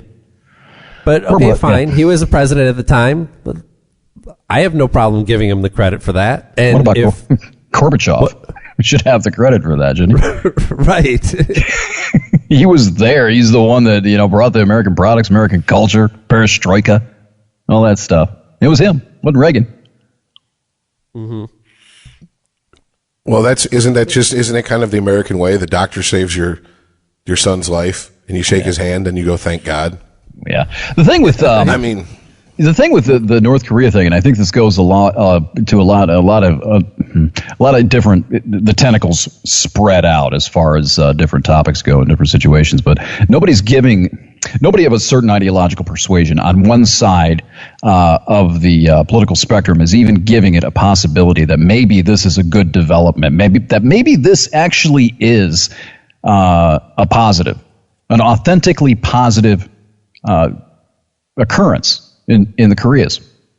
But this may be a solution. It's always, the cynicism takes over. The systemic cynicism. Oh, well, it's just a ploy. Oh, well, it's just a PR stunt. It's just this. You want to talk about good timing here? Aaron was talking about, does Trump deserve credit for this? Literally, BBC popped up 2 minutes ago, an article. Trump does not deserve credit. It was actually the South Koreans who encouraged the dialogue. Hashtag BBC reality check.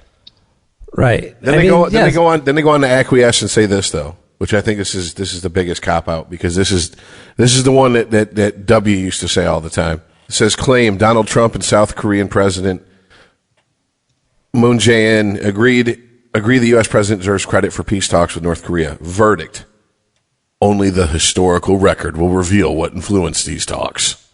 Right. Well, way to back off of your point, bitches. Right. So we had a technical glitch there, and Todd got cut off. It's a bunch of bullshit, and I refuse to go back to and relive that epic, glorious, heavenly rant inspired by God above. You do not understand how awesome. Todd. I had it set up perfectly, and I brought it home like. I'm so annoyed. Fuck you. You put it second deck. I put that fucker on the roof. I hit that out of the old municipal stadium in Cleveland. Hold on, I have to ask this question. It would have been dead center out of the Polo Grounds. Dead center. Are you kidding me? Yes. Into a gale force wind. I have to ask this question. How long did you go on before you realized that no one was there? I went to completion. It's hard to say. That was a good rant then. He was masturbating into the wind, and I'm sitting here waiting for somebody to say something like, God damn, I sucked the wind out of this motherfucker. Woo-hoo. I had a bad feeling that was going to happen because it did. It wasn't like the computer crashed or even Skype went down. Like, it looked like everything was still going. We were still recording. Skype was up and running. It's just all audio cut out. Yeah, I looked over. I'm like, oh, the fucking thing's still going. Man. And I looked over at my phone, and I heard my phone ding a couple of times during the rant. And it was an epic. Have I told you how good the rant? Anyway, I look over and I'm hearing, somebody wants to talk to me. I'll get to them after the podcast, or at least after my rant is done. And I look over and you motherfucker. We're working on it. No, Aaron's working on it. I would. Ain't no we when it comes to that shit. I just get in the way. I put you two together. It doesn't matter. But I just cannot. It would be fruitless for me to attempt to recreate that verbal and rhetorical masterpiece again. Therefore, I'm just going to let it go. Be like trying to paint a Picasso again. You know what I'm saying? Much like Ernie Harwell's call of the shot heard around the world. We don't have a historical record of it. We know it. We know it happened, but we don't have a historical record. Right. To try to recreate it would be sort of like trying to recreate the Sistine Chapel. Be dishonest. Bottom line. Huh? It would be dishonest trying to recreate it. Yeah, but rest assured, thousands and thousands of unregimented listeners. It was beautiful. Let's move on. Okay, yeah, but where were we? We were talking about. We were talking. Basically, the crux of the rant was that it doesn't matter what happens. That the cynicism is so ingrained and systemic that depending upon what you believe and your ideology, because we're so inundated with data and information and all that you're going to crutch on, or a lot of people, many people, most people will crutch on what they've already established as their beliefs, and they'll interpret the events in Korea through that filter. That's basically what we were talking about. It's also interesting that for as much as Trump has definitely had his detractors and people who kind of relish seeing him get into situations, that was the North Korea was like the one issue that they could pull out and be like, no, but this is really dangerous for America having Trump as president. Like that, him seeming to not know how to handle North Korea was used as an example of why this is just beyond buffoonery and deception or even possible collusion. This is dead serious. Yeah, nuclear exchange. Can I ask you guys a question? Yeah. Down that vein, Trump's been in office now, 15 months, something like that. How has the world or the country gotten worse in any way, shape, or fashion? Tangibly. Outside of the rhetoric and outside of the abstract bullshittery, how has the country devolved and thrown itself into the fucking gutter? Give me something tangible. I want to hear it. That's a difficult question to answer. I think it is. I think, I do. If there was something tangible, that would be easy. Well, I think it's fair for me to say that it hasn't directly affected my life at all. There you go. White privilege. And yet there are people out there that this has clearly directly affected their lives. I don't know that it's any more than any previous president, but I mean, I guess if I was just to answer honestly from my own experiences, the true answer is it hasn't affected anything. The tangible part of his presidency is people reacting to the rhetoric. Right. That's the tangible part. It's business as usual. Otherwise, it's people believing just like we. This is just America at this point. I don't know if it'll ever go back. It probably never will. Whatever. Where's Nero? Give him his fucking violin. I don't even care at this point. I'm so tired of talking about all this shit. People are going to, like you say, people are going to believe what they want to believe. If they want to believe Trump is responsible for these talks, that's what they're going to believe. If they don't want to believe Trump's responsible for these talks, that's what they're going to believe. And there's probably a larger portion of the country that goes, I don't give a fuck. As long as we're not chucking nukes at each other, that's all I give a fuck about. Yeah. Period. Either way, who gives a shit whose responsibility? This is a good thing. If they're having a face-to-face dialogue and talking about getting rid of North Korean nuclear weapons, how is this a bad thing at all? Although I have to wonder, good old cynical me has to wonder if the media would be painting Saint Hillary. Or Obama. That she made this happen. Yeah. That's a valid question. The great uniter, the great peacemaker. I see nothing. Look what she did. She's only been in office for 15 months, and look what she did. Right. I see nothing. I mean, the economy's doing well. Jobs are doing well. We're selling oil, American oil, to Europe now. I saw that this week. That boggled my fucking mind. I see nothing. of the doomsday that was supposed to strike once his inauguration day hit last year? Nothing. I forgot who I heard. It was somebody in the last couple of weeks. It was on some podcast I listened to, talking about if you believe the news, if you watch certain channels, you'd think the end of the world's coming this week. And you would. And it's been that way since Inauguration Day last year. If you watch MSNBC, and I know you're a fan of Rachel Maddow, Aaron. I used to watch her religiously. I appreciated her articulation. I appreciated the in-depth nature of her propaganda. I did. But if you watch that program or anything on MSNBC, you will come away feeling like the world is going to end on Thursday. Well, today's Thursday. Sunday. You will. You'll come away with this feeling of anxiety and doom that, oh my God, we have a madman we have Nero, Rich, in the White House. And he's about ready to tear down the empire. What better way to motivate people into nonsense, bullshit, I have to do something for the sake of doing something action than with fear? No, that's it. Christianity has been doing it for 2,000 years. Jesus can come back at any moment. Better get yourself right with Jesus. He can be here at any moment. Let's try to move past that for just a moment, just for the sake of trying to tether ourselves in reality. I'm asking, that was actually a pretty good answer, Rich, the tangible aspect of how the country, what's happened since Trump's come into office, the tangible negative effect would be how we're at each other's throats and how we're reacting to the rhetoric, or how a certain portion of the country is reacting to the rhetoric or going at each other. Fine. Yeah. Give me something else. Give me something culturally, economically, politically, something tangible that has actually happened since he's come into office that will sort of back up this notion of doom and gloom and impending Armageddon. I can't do that, and I can't even say this. I can't even say that a Trump presidency has enlightened us to the fact that these are human beings and they're going to do shit like fuck porn stars and people that aren't their wives when they get the chance. Because the next politician who gets in office, we're going to go right back to the puritanical bullshit. I truly believe that. For whatever reason, Trump gets a pass on that. So that's not even going to change. The point is, nothing really is affected. Now, if you want to talk about people outside of the U.S. affected, of course. Ooh. If I'm talking about with any president elected. Oh, okay. All right. I mean, you think Iraq was like when Bush was installed by the. I thought you meant specifically with Trump. I thought that you meant there was some people outside of the country that were being affected directly by a Donald Trump American presidency. I mean, I can say this. The closest thing I can come to, now that I really stop and think about it, is the whole DACA thing. Yeah, that's the one thing I thought of too. Yeah. They have actually people out who've been here for decades. Right. And been like, later, see ya. NPR did a story, you could have knocked me over with a feather because it was NPR, on the 50,000 Northern Ireland expats scattered through the country, most of them on the East Coast, who ICE is rounding up. Mm-hmm. And Northern Ireland. And these people were like, I was born here. My parents came here. And they just stayed. We settled down in South Boston.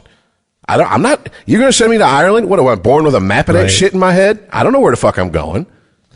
But it's only 50,000 versus all the refugees. So it's a story that tends to fall between the cracks.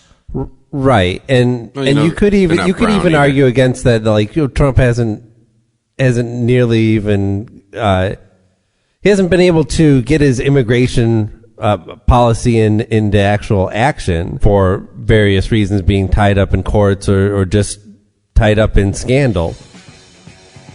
But there's a way that has seemed to have seeped into the culture as well. I don't know if it is actually happening more or we're just hearing more about it because this is a popular topic. But I read a lot more stories about people getting reported to ICE just in what would seem to be normal interactions, maybe a Mexican couple sits down at a restaurant and the waitress helping them is suspicious and reports them. I can't think of an actual example, but I know that there's been plenty of stories of this happening, where people are being reported in situations where you just wouldn't even normally think to do that unless. Yeah. I'd like to see, I guess, in response, I'd like to see the sourcing on that, the reports. I'd like to see who's publishing these things. I'm not dismissing it out of hand, but I'd like to see if it was Salon or Huffington Post or something like that, just to check and see what they're saying. You know what I mean? It's not hard science. That's why I'm saying I don't know I'm seeing more of these stories because immigration is the topic at hand. Right. Or whether this is just shit that happens all the time, and now these stories actually get national attention. It's a sensationalized talking point at this point because of who's in office. But yeah, I can't even that in and of itself shows a compounding effect of this. Yeah, I suppose.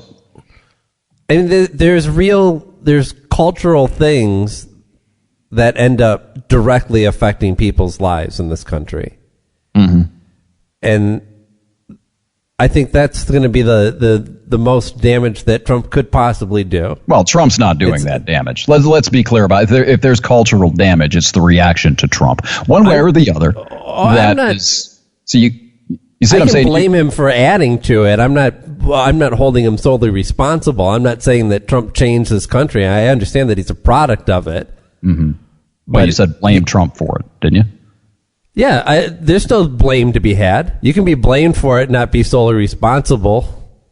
Well, then aren't you sort of deflecting the responsibility of the people who are reacting and creating that change in the culture? No. I mean, not by definition, no. There's plenty of blame to go around. The devil made me do it. Well, I think, if I'm remembering correctly... Sorry, Aaron. It was worse. It was worse the build up to the election, especially with the Trump rallies where he would basically encourage, oh, look, a protester. Anyone takes him out, I'll pay your legal fees. Yeah, that's true. Because when that shit started, not that Antifa hadn't been around. I mean, they've been around since the fucking the G8 summits in '99. They were, they were faceless and nameless. Now all of a sudden because they're opposing Trump, certain people in the media feel like, okay, we can make these guys the good guys now. But that gave them, in their mind, oh, well, if they're going to attack us, then we can attack anybody that supports Trump. How dare they attack us for protesting Trump? So if you're a Trump supporter, we're going to assume that you're violent, so we're going to attack you first. And that's where you had the bullshit in Berkeley where they were shoving a garbage can back and forth at each other like they're doing anything. I mean, that was just the perfect metaphor for where America's at right now. A bunch of fucking idiots dressed up as fucking half a fag superheroes pushing a garbage can back and forth. Right. Yeah. But, I mean, I know for a fact, one of my buddies at work, the day after, I mean, it wasn't even 12 hours after he gave his speech and was nominated and everything, he was posted on Facebook like, all my straight friends that voted for Trump, thanks, because now I'm going to be locked up in gay concentration FEMA camps and all my friends that are gay and bisexual and different and non-whatever, they walk down the streets and they can be attacked at any moment. And all my non-white friends are now, basically targets in this country because of Trump. And I asked him like a week ago, I said, you still feel that way? And he goes, no.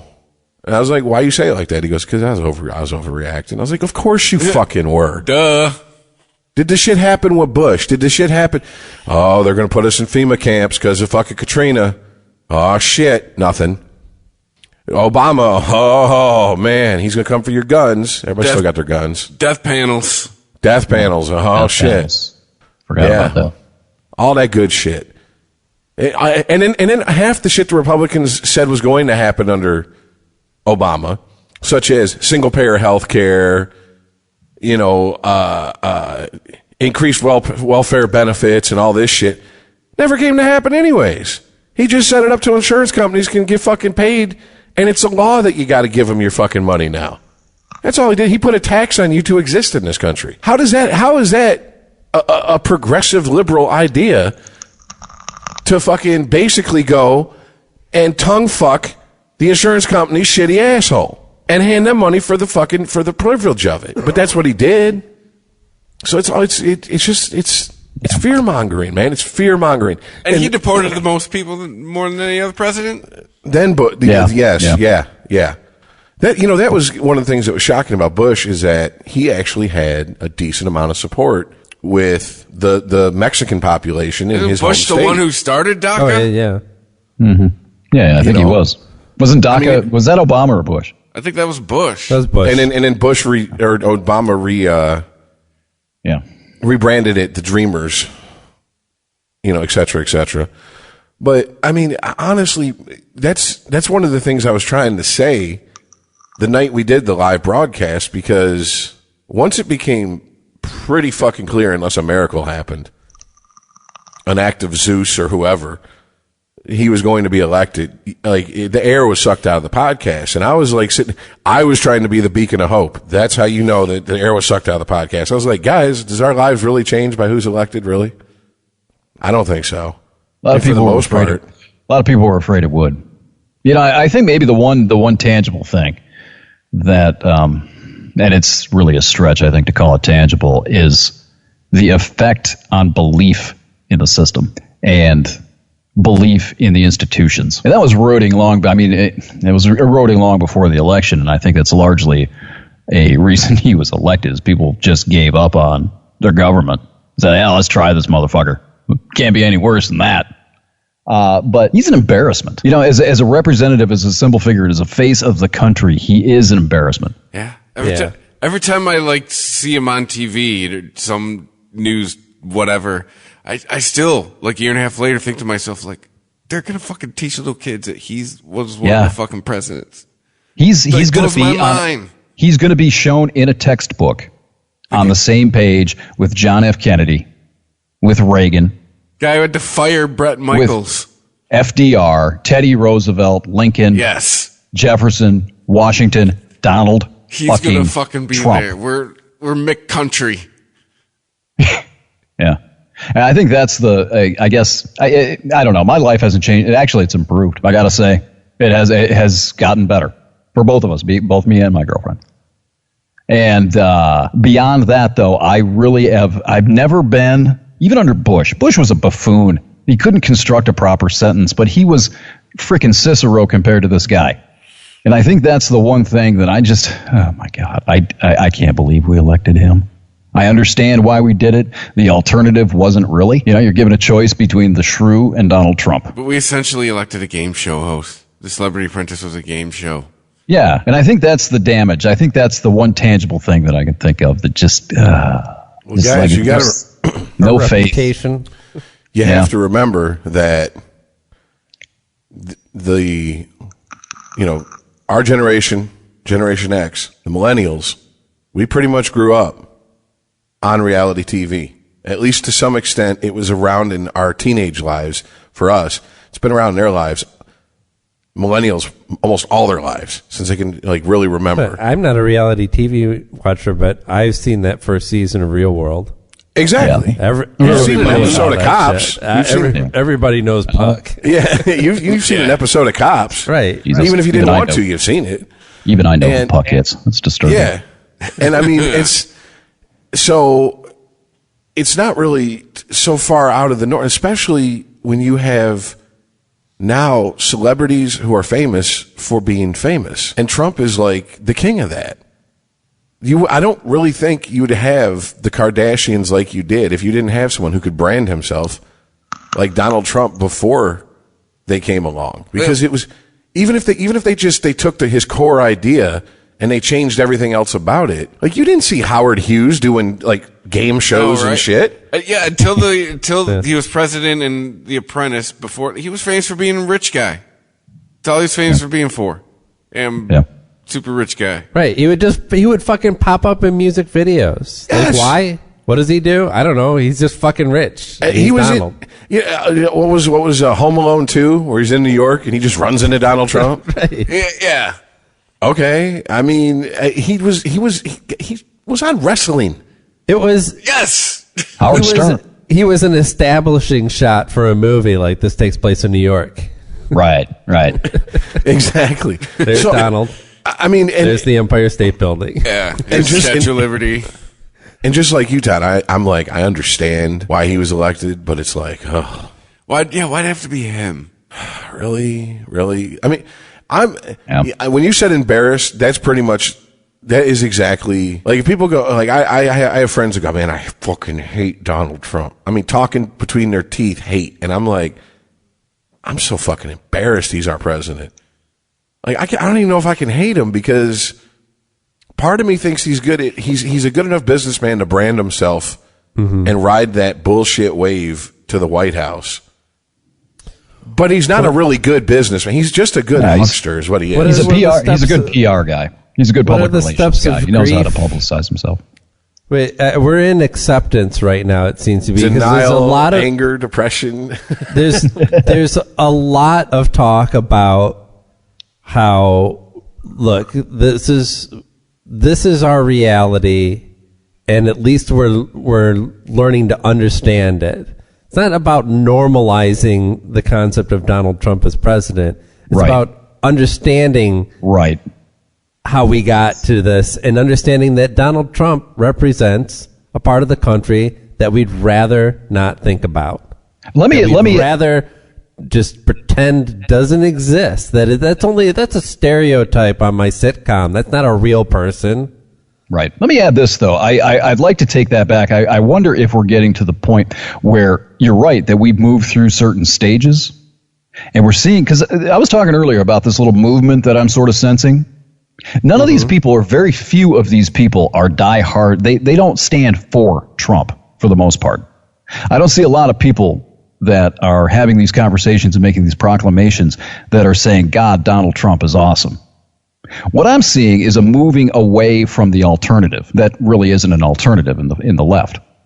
And I wonder if part of that self-examination that's taking place that you were just talking about, like the acceptance and trying to figure out how we got here, I wonder if they're finally seeing that we got here because there was no viable alternative that was palpable or palatable for people who did not want to vote for Donald Trump, but they just couldn't bring themselves to vote for these people. And they're moving away from that back toward the middle and trying to create a viable alternative to what's in the White House now. Yeah. Well, if you look at Hillary's post-election tour, whatever you want to call it. Yeah. God. She's constantly, her book tour, whatever, she's constantly saying, I didn't lose because I lost. I lost because of sexism. I didn't lose because of me. Or racism. Right. Yeah. It wasn't anything about what people, if you polled them, would talk about how I was, it couldn't be trusted. Yeah. I was considered too insider, greasy politician. I didn't lose because people just don't fucking like me. She can't deal with that. Right. She cannot deal with that. She cannot comprehend why why us unwashed masses wouldn't just fall at her feet and fawn over her, because look at all she sacrificed to get where she's at. Oh, and by the way, a little bit of it was because she wanted to serve the people. But most of it is because she's a power-hungry bitch, just like most of these motherfuckers are power-hungry cocksuckers. There's no big shock there. And look, no one reaches the office of president without being having a very a very healthy self-esteem and ego. Pretty sure you can't be like, golly gee, I guess I'll do what you can't be fucking Barney Fife and reach the White House. You got to be Andy Griffin. You got to be at least a little cocksure about yourself. You got to have a level of healthy narcissism to be able to do that. Exactly. The job attracts those people. That's why when people go, politics corrupts people. No, politics attracts corrupted people. They were already corrupt when they got there. They know how to game the system. They just have to learn the rules of this particular game. That's all it is. So I don't fault her for that. I fault her for refusing to deal with reality of, bitch, you are Makembe Mutombo, and we threw an alley-oop to you and you couldn't put it through the hoop. You incompetent slut. Go away. Shut up. Stop talking. Fuck you. If you were on my team, I'd want you traded. And she can't understand that because no, it's everything else. Bullshit. And the fact that he's in would send, I'm going to say would send most of us into like a what the fuck kind of person am I if I lost to Donald Trump? Yeah. I would hope we're all self-aware enough to start asking that question of ourselves. To really look in the mirror and go, what the fuck? What did I do? Yeah. Yeah. I lost to that guy. But the flip side of that, the flip side of that too could be that maybe it's not so much about her. I'm not saying it's not. I'm just sort of throwing this out here as a possibility. But I didn't lose because of me. It was because of the patriarchy and sexism and blah, blah, blah, blah, blah. That could be sort of a reinforcing sort of milk bone to throw at the base to say and to let them know or to encourage them to think that the ideology didn't fail. You see what I mean? Because they've got these divisive, the divisive identity politics thing. Maybe they don't want people to question that, so they reinforced it, she reinforced it, I should say, rather than encouraging people to take an examining look in the ideological mirror. You see what I mean? Mm-hmm. It may not. Maybe it's not all about her. Maybe it's sort of a pat on the head to the ideologues. Well, I mean, I can tell you just from listening to when the night of the election, I still had my XM radio package in my car. Right. And a couple hours after we finished the show, I went to go run to the store and grab some stuff. And I'm listening to their version. I think it was like Freedom Radio or something. The left-wing version of Fox News on Sirius. Yeah. And they had a guy, and it was a call-in show. And it was like, what happened? How did this happen? And people were just calling in. I mean, like, it sounded like they sounded like Cubs fans before 2016. It was group therapy. And they were just like, we bought too much into identity politics. We forgot about, everybody in middle America. That's what Bill did, right? Bill made even right. the working class whites feel just as comfortable as he did the black people in Harlem and the Cubans in Miami. And we didn't do that. We started isolating ourselves off from huge swatches of the country. And this host is going, yeah. Not even 48 hours later, I'm driving around and the same show. And this is the fault of white women. Right. And uncollege educated white women and white men. Yeah. This is their fault. This isn't anything about her. This was part of the talking points reinforcement package. They sent her out to do it. You can't have that kind of introspection. You can't have that in a religion. You can't have the religion questioning the scripture. You have to go out and you have to reinforce it. You have to beat the commandments back into the unfaithful skulls. Well, it sucked because for a split second it gave me that sliver of hope. That's funny because I was thinking about the centrist, the modern day centrist, right? The person who it seems like they are looking for a religion, and we've seen these stories before. A man looks for religion and he always thinks he finds this like pure thing in it and always ends up finding the corruption. Right. And this modern centrist man looked at Trump and went, well, what's going on here? Maybe change is good. And then looked at all his fans chanting, lock her up. Right. And then he goes, no, these people are crazy. That's not for me, right? Right. Now post-Trump, does he look to the left again? Yes. And see what? People chanting, lock him up. Lock him up. Yes, that's exactly right. It's what happened to me. Oh, these people are crazy. Yes, crazier. Where is my religion? I'm yet to find it. So you know what you do? You seek out Richard Dawkins and you excommunicate yourself from them all. You start to see the fallacy and the bullshit. You start doing what Rich likes to do with literal religion. You start dismantling it. And I think that, again, I'll take it back to what I said earlier, that is this sort of, I don't know if it's a gush or a rush or whatever it is, but a slow sort of oozing towards the middle that I'm seeing. I think a lot of people are going through this. I think this last 15 months has created what I have come to call ideological heretics. Because I was at work and I pissed off a pro-birth, a pro-life person, and a person who claims to be a libertarian. All on one subject. And it was abortion. And the reason I pissed him off is because I was, first of all, I'm pro-choice, so I pissed off the pro-birth person, got him taken care of. But then I wasn't pro-choice for the reason the feminist I was talking to wanted me to be pro-choice, so that pissed her off. And then the libertarian jumped in and said, well, that sounds very libertarian. I said, you need to shut up, because you worship at the altar of this free market that's never, ever once, ever fucking, there's one example in history that it's fucking worked on a mass scale. You're just as bad as the socialist you point the finger and wag in their face at, so you need to be quiet. And everybody was pissed off at me, and I loved it, because I was like, go home and think about yourselves. But I know they won't. They won't. Because we've gone over this before. It's not fun to pick yourself apart and put yourself to the standards that you think that you hold other people to. It's not even about getting that far. It's if you even start to dismantle the religion and start to question the religion subconsciously on another level, you're beginning that process whether you want to or not. You feel that. You know what I mean? So you can't even question the doctrine without questioning yourself. So you can't. Go ahead. Sorry. Well, it was just you said Dawkins, and it made me think of Hitchens. You're right. Same thing.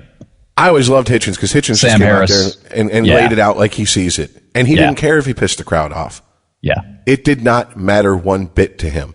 No. And when presented with new evidence, he would change his mind.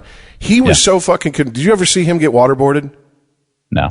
It was hilarious. He was so convinced waterboarding wasn't torture. He goes, "I will allow myself to be waterboarded." It's the best. They put him on the board. They tilted his head down. They put the rag over his head, and they said, "Okay, now what you do is we're going to give you something. You let go of it when you can't take it anymore."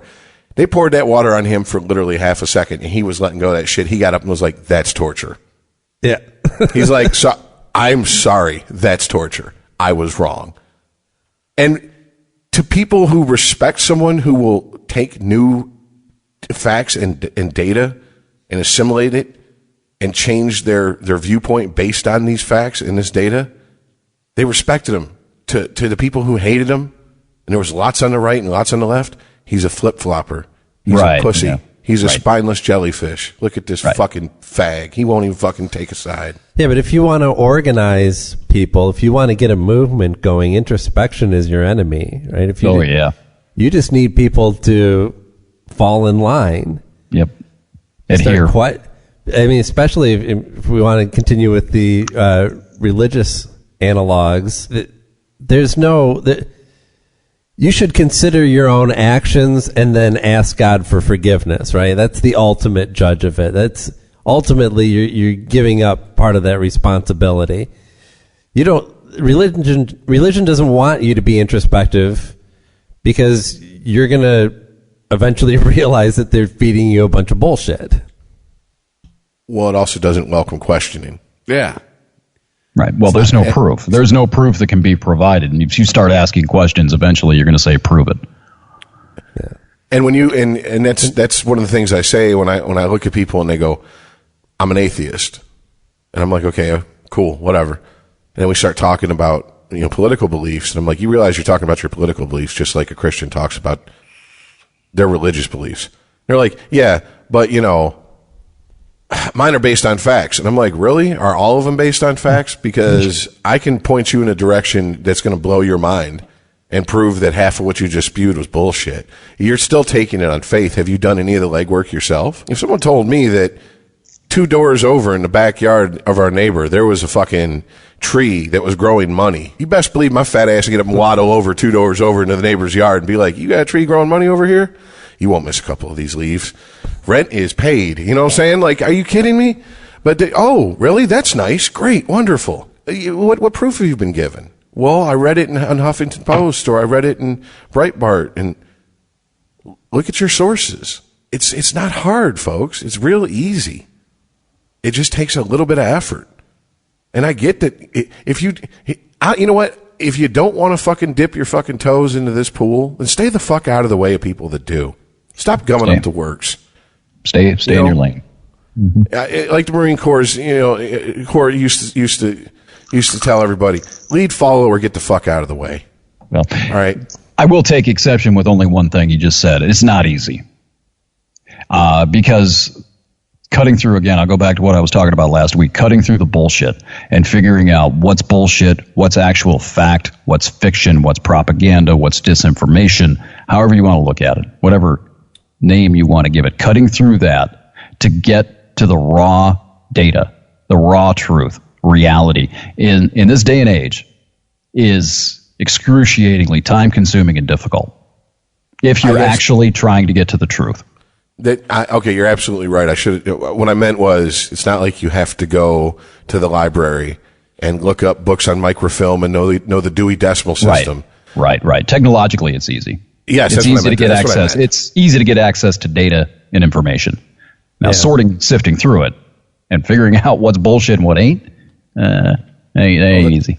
That's always been a pretty big hill to climb. I think you have to start with the idea that you're never going to know. You're never going to know 100% unless you're the person investigating this story. It's always going to be secondhand. Right. It's filtered in some way.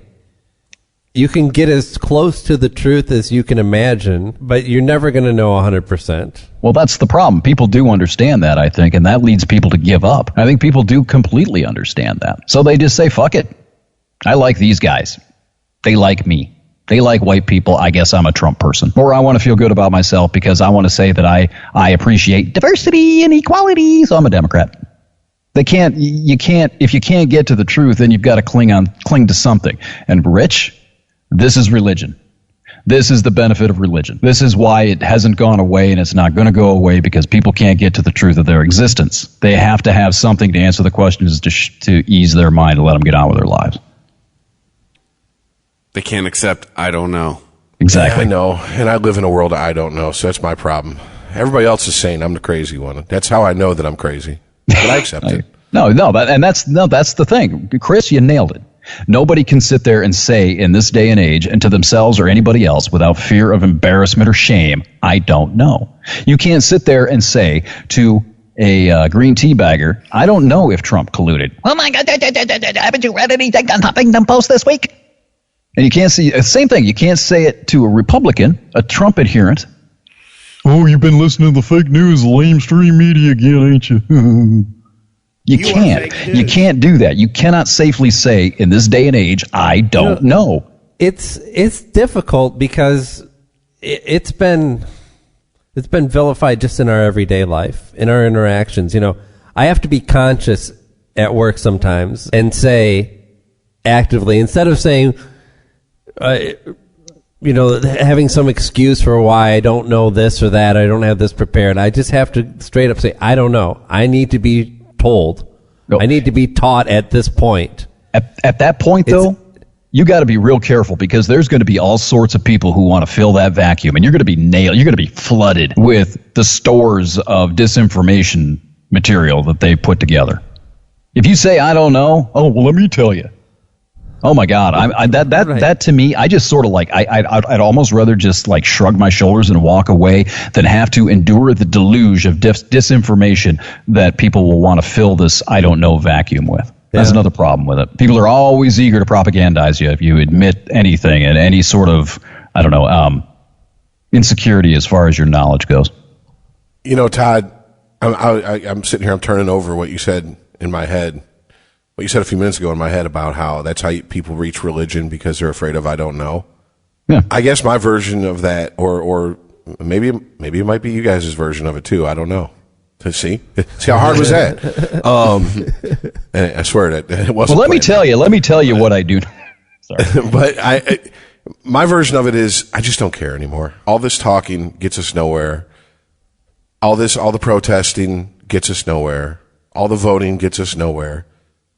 We still end up with two parties who are, just the most surface different, but really they only care about getting more wealthy and getting their donors more wealthy so they get bigger donations. And so I just go, you know what, fuck it, and let the nihilism creep up my asshole and welcome oblivion, because I just don't know what else to do. Yeah, but I sympathize with you, Rich. But I know that you do care. You do. I don't want to. You do care. You can't help it. No, we all do. You'd be completely checked out. We wouldn't even be having discussions like this with you if you honestly did not care. I understand your frustration. Guys, I got to go. I'm sick. I can't do the show tonight. You're in the next room. You were fine 5 minutes ago. Yeah. Anger, we'd be doing a podcast about television or something. Right. You and I suffer from the same The anger. Walking Dead. The same anger problem, Rich. You and I do. We both have that trait in us. We both sort of express it in very similar ways. And it's not because we don't care. Apathy is a symptom of not caring. Anger and frustration, borderline rage, sometimes is not a symptom of someone who doesn't care. It's, No, you're it's absolutely usually a symptom of someone who cares very deeply about something and is frustrated. I used to say this when I reach the point in a relationship where I say I don't care, it means I'm out of ideas at the moment. I don't know what else to try. I've tried everything I could think of. Leave me alone. Let me decide if I even want to be in this relationship anymore, and I'll come back with some new ideas if I do. If not, lose 30 pounds, get your fucking real estate license, and go start fucking someone behind my back, because that's how every relationship ends for me. So, but no, I have no interest in real estate, so I'm not going to be. And if you lose 30 pounds, you're going to look like you come out of Auschwitz. Jesus, you're a skinny guy to begin with. I'll still have the bulge. I'm sure everyone in Auschwitz' dick looked huge compared to the rest of the twig bodies on them. So yeah, that's the one silver lining in anything, guys. It's one benefit of forced labor. Your dick looks huge.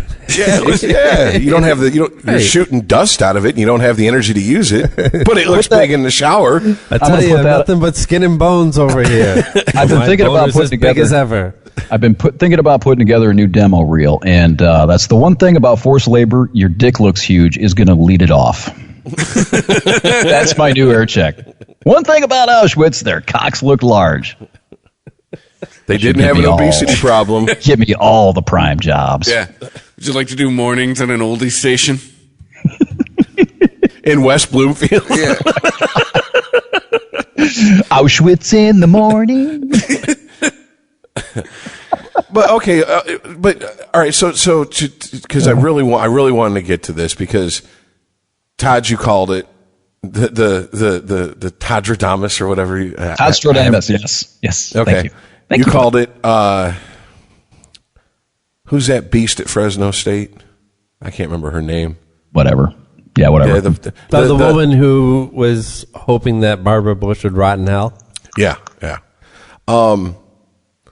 Now, when that came out, Todd brought up a good point. He's like, she's a employee of a public university. She has tenure.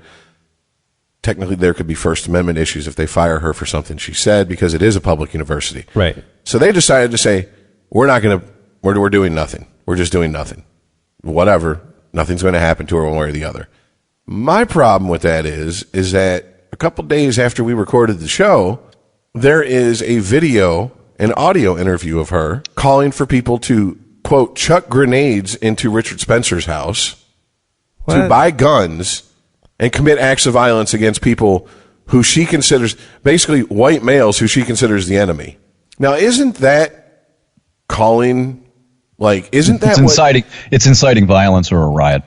Isn't that exactly what the left has been saying, that these dozens and dozens of Nazis that are all over the country all of a sudden? Richard Spencer. That's not covered under the First Amendment. Ding, fucking ding. And no one will hardly report on it. And so if that's the case, not only are we now allowed to hate shit again, but we're allowed to call for violence against people we don't like.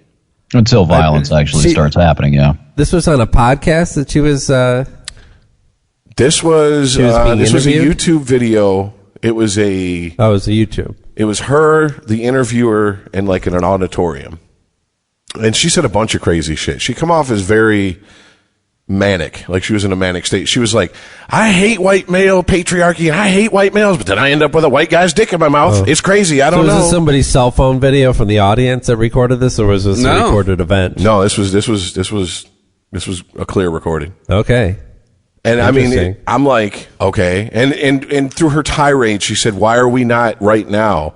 She's like, I'm crazy. I don't give a fuck. I go buy guns, but I'm on the left. I don't care. I mean, if you've ever seen someone in the middle of a manic episode, it's what she reminded me of, which made me kind of feel bad for her against my, I didn't want to. I don't know if honestly, and I'm not mistrustful of what you're telling me. I do trust your assessment.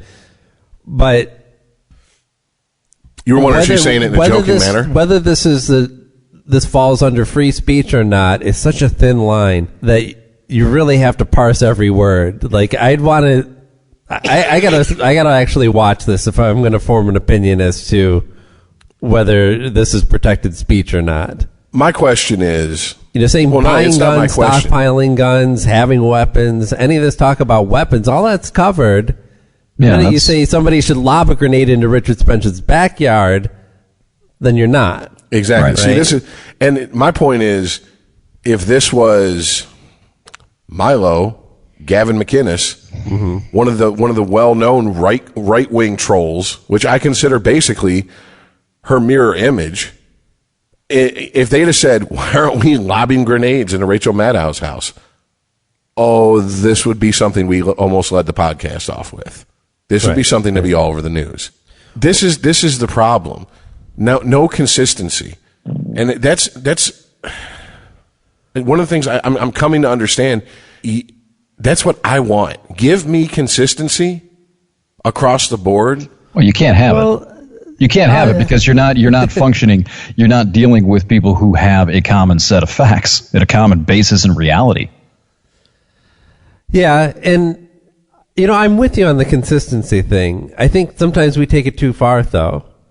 Right? There is a middle ground between consistency and being pliable to new information. Right. Yeah. And Penn Jillette talks a lot about this on his podcast about hypocrisy.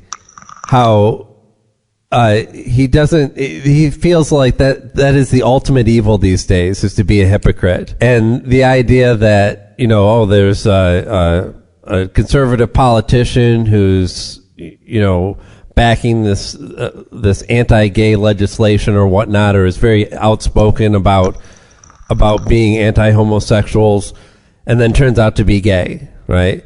Well, that's the worst. What a hypocrite. What a horrible, evil person. And his point of view is that you should be applauding that person, right? This is somebody who, look, he used to hate gays and now he fucks gays. Like, that's progress, right? There's a couple ways. Definitely pro-gay now. Listen, and he self-professes being a hypocrite. He's constantly contradicting himself. Yeah. I mean, again, there's a middle ground, but there's a difference here. With as far as that goes, let me attack that specific example, because if it's a politician who's preaching anti-gay rhetoric and he's a Republican, a conservative in a very conservative district, yet gets caught having sex with a man, it could be the Alex Jones thing. He's giving people the product with the rhetoric that the people want. He may not believe it. Doesn't mean you're a hypocrite. It means you're engaging in political rhetoric to win an election. Right. You see what I mean? Yeah, but when you get outside the realm of politics and you get into people who are trying to influence politicians and preaching at people, and I'm thinking of Ted Haggard specifically, and specifically having such an issue with the gay community, and it turns out he's smoking meth and sucking dick. Right. That's an issue. But Haggard was also in the business of making money. What was that thing he was involved with? I can't remember the name of the church or whatever it was, in Colorado Springs or something, right? It was one of those mega churches that had some sort of crusade to fight. Yeah, he's in the business of making money. Anti-gay rhetoric. It was gay conversion. There you go. It was pray the gay away. Right, but that makes money, right? That rhetoric makes money. It gets people to come to church. It gets people to put money into the little thing that they pass around. Oh, Jesus needs cash. You can't handle money here. It's the same thing. It's believing that every politician is just driven by their own personal beliefs. Right, which is bullshit. It's complete bullshit. People are pretty unsophisticated when it comes to that. They really think that every time that somebody gets up and gives a speech, that they actually believe the stuff that's coming out of their mouths, and they're not just pandering some propaganda to further the agenda or further the party or further the power mechanisms, pull the lever of power a little bit further towards them. See, maybe I drink maybe I drink the progressive Kool-Aid a little too deep on this subject, because I tend to agree with them that, especially if you're not a politician, if you're up there preaching anti-gay shit constantly, you're constantly talking about homosexual sex and lifestyle. I'm friends with gay guys that don't talk about it as much as that. Bro, You're trying to hide something. Or you're pandering. That's some hellacious pandering to... It works. Yeah. But there's a difference between if they get up there and say that shit and they pull a Jimmy Swaggart and go fuck a bunch of hookers. And there's a difference between saying that shit and going to the rest stop. Why does that make it worse than fucking what's his name? Because Jimmy Santorum. Because Jimmy Swaggart's hypocrisy was I'm 100% sure I heard at some point Jimmy Swaggart speak about gay people in a very negative light. But to be honest with you, from what I remember my grandmother and my great-grandmother watching him, it was more of like moral issues, moral failings, and how the country's. So that's where he was failing morally. So he went out and preached that no, it's everybody. Right. It's all of us. We're all horrible. Yeah, and then when he got caught, that's why he cried in front of his congregation. And believe me, that crying, and I sinned against you, wasn't just directed at God. It was also directed at his congregation. Please don't stop sending the money. Exactly. Right. Exactly. You got to remember also, real quick, I don't know if a lot of people know this. This is fascinating to me about Jimmy Swaggart. His cousins are Mickey Gilley and Jerry Lee Lewis. He come up learning how to be a performer. Yeah. Doubtful. Yeah, no, that's actually that's a very, very applicable point. And I wouldn't classify any of this as hypocrisy. I would classify it as having your stage persona stripped naked. That's where I put it. I mean, hypocrisy would be like if you and I are sitting at a Denny's and I'm moralizing to you about how you shouldn't drink because it's bad for you and bad things are going to happen, and then next weekend I get pulled over with drinking and driving. That's hypocrisy. Or in the same breath, like popping a bunch of pills. Well, that's just stupid. Exactly. Yeah. Or sitting there with a beer in my hand telling you shouldn't drink. That's hypocrisy. Or as my dad did to me when he found out I smoked, puffing on a cigarette, look me dead in the face and go, it's a bad habit you picked up. And I'm like, yeah, just like you, huh, Dad? Really? Yeah. That could be also classified as sarcasm. I wasn't there. I'm thinking in the context that's what I would do if my nephew was smoking and I was sitting here smoking. I'd be like, yeah, that's a bad habit. I love my dad with all my heart. I don't know if my dad was capable of that level of sarcasm. Yeah, all right. Fair enough. I hate to say it. But yeah, I think people are so unsophisticated and so taken in by the performance art that is politics, media, religion, all that. Right. That they fail to realize that they're being given a performance on a daily basis. People get so hypnotized by the performance, right? Mm-hmm. We know, just the same way that we know that every politician has a speechwriter or two that is making sure that all the talking points are in their message. We still want to believe that those are their personal convictions that they are putting out there. The same way that we can watch a television show. We know that there's writers and all these people behind the scenes that make all this shit happen. But God damn it, fucking damn it, I can't even think of like a TV doctor. Marcus Welby, MD. Marcus Welby, MD is a damn good doctor. The old man pulls something out from the 70s. If I was on a plane and somebody had a heart attack, I'm grabbing that guy if he's on there. Marcus, yeah, exactly. It is another thing when you're watching, just to take it a step further, if you're watching like reality TV shows and you're watching something like Lost or, I don't know, pick one, whatever. And you're sitting here watching this. You don't even take into account that there is a video camera and sound boom equipment and producers and all of this other shit out of the shot, out of the frame. You don't understand. You completely block out that this is a manufactured production. You think that this is like a little tiny microscopic drone floating in the sky in front of these people, and this is actually happening spontaneously without a script and without coaching. Because what's the matter with you? It should. I mean, these are things that take you out of the narrative. And you shouldn't be paying attention to that, but you shouldn't also be walking away thinking that was reality that you saw. That should always, it doesn't have to be a primary thought in your head, but it should always be a subconscious thought in your head. There's a whole production understand here. It. Yes. Yeah. Right. I can't remember what show it was. I think it was it wasn't one of those game shows. Might have been Joe Millionaire.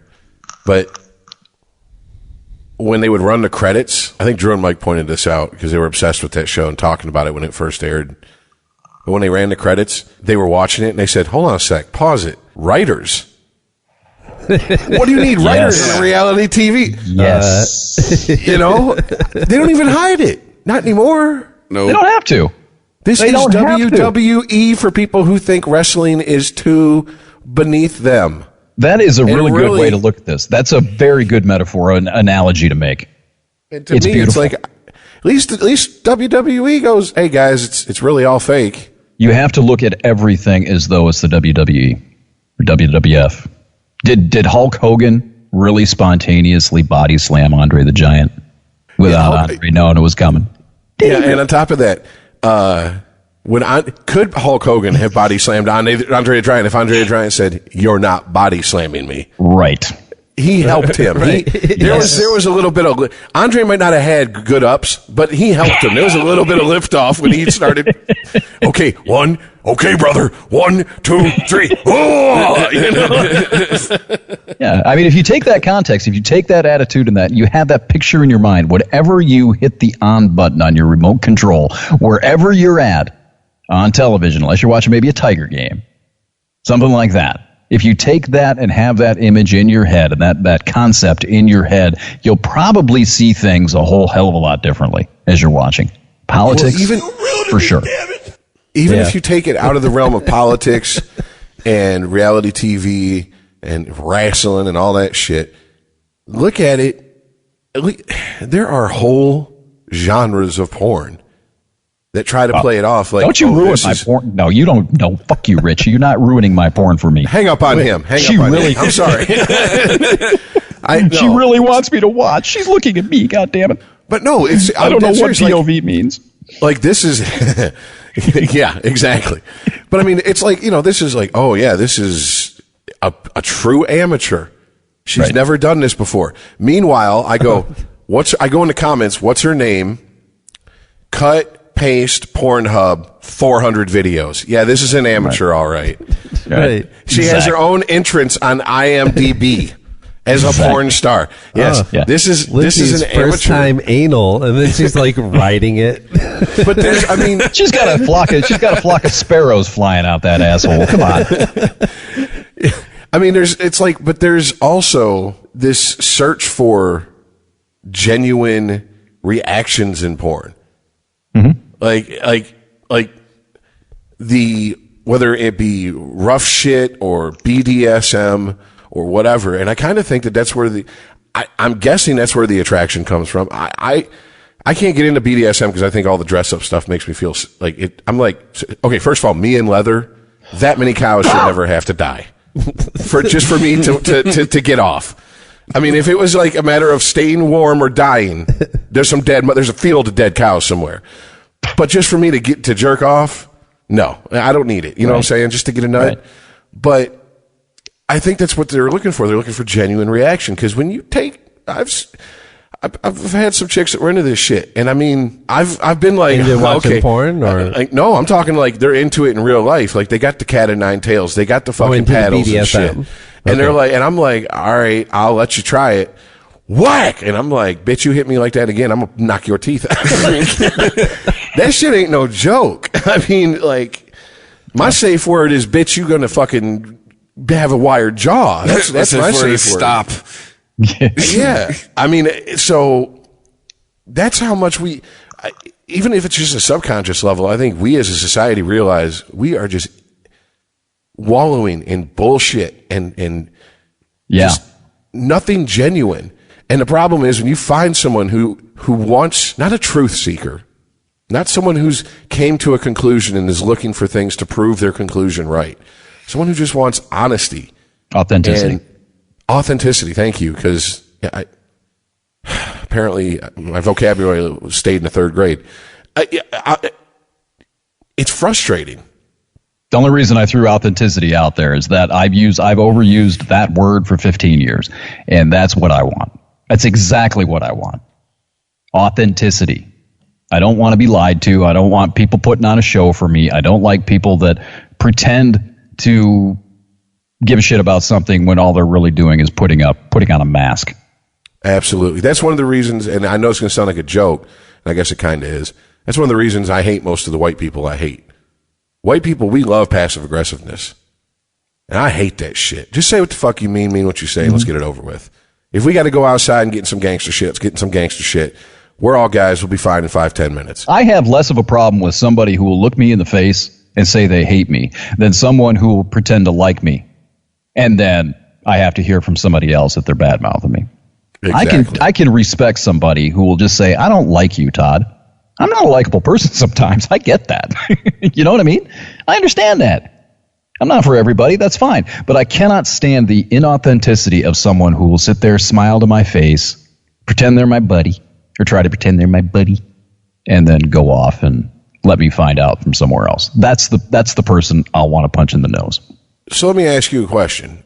From one person who's like that to another, do you find that holds you back in some things in life? Absolutely. It's self-destructive as fuck. Thank you. Okay. Absolutely. Absolutely. And you will too. Oh, no, I'm already there. Yeah, well. Thank you for calling generic pizza place delivery or pickup. Do you think I really want to be saying that at 41 years old? No, but I can go to work and look at my boss and go, when he bullshits me, go, you're a fucking asshole. This is something that you've actually opened up a can here. And it's something I've been struggling. You notice there hasn't been a podcast in the last month? Yeah. I'm struggling with that right now because I have got to figure out at some point that quest for and need to be authentic/authenticity is self-destructive because that's not the world we live in. People are emotional critters. You have got to deal with emotion. You have got to deal with people on an emotional level. If you don't, you know what it turns into? Yeah, I love, the old Dave Chappelle show. It's the second time I've mentioned it. When keeping it real goes wrong. Well, that's my favorite. Wu-Tang! That is my absolute favorite. There's a lot. I'm telling you, it's a great bit, but there's a ton of wisdom in that. Yeah. If you look for it, because at some point you've got to decide if you want to succeed, you want to be happy, you want your life to have some sort of sense of purpose and meaning beyond ranting and raving, beyond using truth and authenticity as a weapon to lash out at what you perceive as inadequacy throughout the human spectrum, or you want to actually put that away and be a positive force in change. You see what I mean? And I'm not applying this to you, Rich. I'm saying this is why the podcast that I was doing, it's fucked up. Because the first several episodes of that was fucked up because I let myself get caught up in the egocentric raging. I'm going to lash out. I'm going to brutalize and punish these stupid motherfuckers. It destroys the message. Well, there's also an aspect to it that I didn't see coming until it had already, smacked its balls against my face a few thousand times, which is once you're perceived as a person who doesn't sell wolf tickets and doesn't deal in bullshit, people feel free to say whatever the fuck they want to you. Well, that's one of the reactions.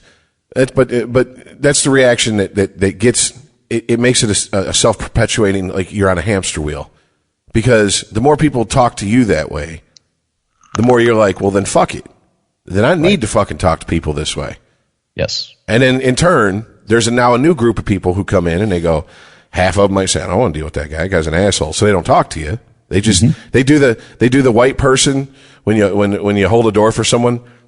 They kind of like do that and they hold the door and they give you the nod. You know, I can't, it's the Anthony Weiner, Bill Clinton, I fucked up kind of lower lip thing. Just the non-committal nod. That's what you get from them. And other people are like, oh, I got someone I can be honest with. You fat fuck. Let me tell you about yourself. They love it because it's for the first time. They're like, I can be free. Meanwhile, I'm sitting here going, fat fuck, you buck-toothed bitch. Who the fuck you think? You know what I'm saying? Like, honestly, one other thing, and I'll let me jump in there on this just one more time. What it comes down to, I think, and as I said, I've been sort of struggling with this a little bit myself in the last month, particularly, is you have to make a choice. And you have to decide what your motivation is. What is it you want? What is it you're trying to accomplish? If it's just simply taking your ego to the park so it can masturbate in front of everybody publicly, that's fine. But you need to understand that. And if it's an actual, almost altruistic sense of purpose, of caring about what's happening, and trying to get people to see a certain point of view, you cannot do both. You can't go out and use words and bombast as a weapon on someone and have them hear and appreciate and contemplate the message at the same time. That's mutually exclusive. And we're seeing this, again, if you want to take it back to social media and what we've been talking about the last few weeks, that's where it's become most apparent. That was my mistake. And you know what? I knew this. I knew it. I fucking knew it. I was aware of it. And as soon as I started this podcast, you listen to the first 3 or 4, holy shit. Nobody's hearing it because of how it's packaged. The rhetoric burrito in which the message is wrapped. Nobody's eating it. Why would they? I wouldn't. Right. When I worked at Guitar Center, they taught me about build, break, build is what they would refer to it as.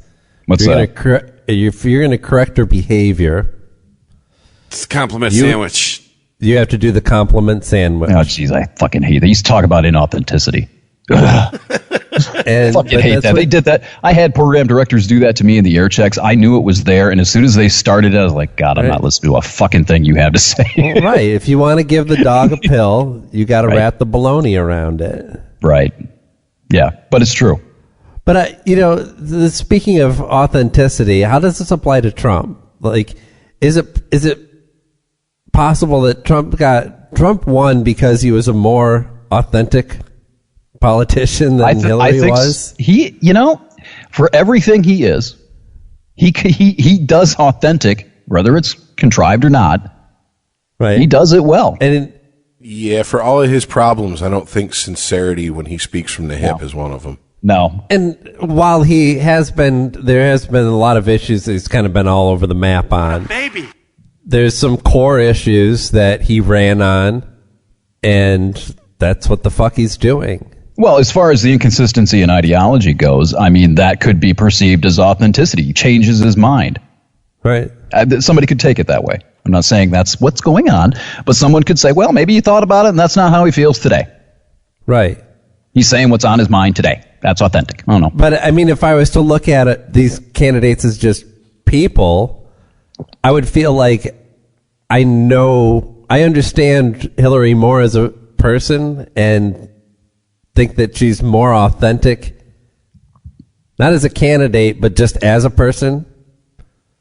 Whereas Trump, I would have no fucking clue what's really going on inside of that head. That everything that he does is artifice. That all you're seeing is a facade. No, I see that just the opposite. When I would look at Hillary Clinton, I see a fabricated persona. I agree with you.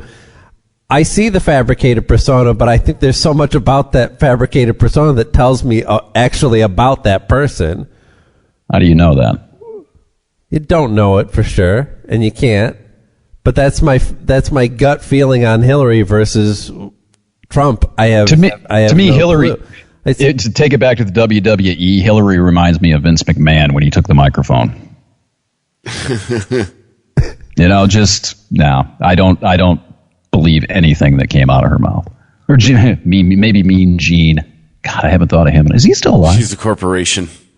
Yeah, exactly. I agree with you. I guess I don't even know how to parse my own point, but there is there's a difference between. I don't know. Well, I don't know if it was a book, Chris. You might be able to. I was half-assed listening to. It was one of the most recent Drew and Mike shows, and they were talking about an article or a book about Hillary that had come out that had said, like, the behind the curtain Hillary, like her tirade before one of the debates where she was like, he's a fucking embarrassment and he's this and fuck him and he shouldn't even fucking be here. What are we even wasting our time for? And then, if you haven't had a tirade at some point in your life, you've never managed people. Exactly. Okay. And then there was like, now this one was kind of new to me, but to half the podcast, they were like, no, we knew that, didn't we? Which is, yeah, apparently she likes to drink quite a bit. She's a big fan of wine. She goes everywhere and she's got wine with her. And it's like, that kind of, if that's true, I mean, obviously she's a functioning alcoholic, but that does shed some light on kind of the narcissism and impenetrable shield. Get into character. Yeah, because I think we need to, for one thing, just a quick point. I think we need to get rid of the narcissism as a negative attacks on politicians and actors and all that other stuff. I mean, that is the one trait that's going to drive them. It's going to be in every politician. It's the fuel. You have to be a narcissist to put yourself through that. But it's like healthy self-esteem and unhealthy self-esteem. I don't even know that there is a healthy narcissism that's going to get you to that level. Right. I don't know if it's more about, can you direct it in a more healthy manner, or at least constructive. In other words, getting you somewhere and doing something. Yeah, building instead something. of being self-destructive. In that case, then she has, for lack of a better term, healthy narcissism, because she didn't come from a well-off family, as far as I know. No, she's not a Kennedy. No, she was born in a suburb of Chicago, I think. I mean, she wasn't exactly growing up at the ghetto, but she wasn't. Born with she wasn't living next to JJ and she carries hot sauce with her everywhere. All right, that's what she told us during the election. but still, Trump got an infinitely bigger head start than Hillary Clinton did. Exactly. You're going down the road I was trying to get to. But the perception is somehow he's more of the everyman than she is. Well, it's his rhetoric. He talks like an everyman. You see, she decided. See, this is the difference in your example. This is the difference between Trump and Clinton would be that they tried to suppress the video of saying that he's a fucking embarrassment. Trump would have went out on stage and said that. That's why he has this perception. I'm not sure he hasn't. Yeah. Well, what's that? You need some for the. I'm not sure he hasn't, to be honest with you. Well, I mean, I'm just saying, if the situation were directly reversed, he would have just said, "Fuck it, I'll just go out here in Louisville and I'll say she's a fucking embarrassment. She shouldn't even be here."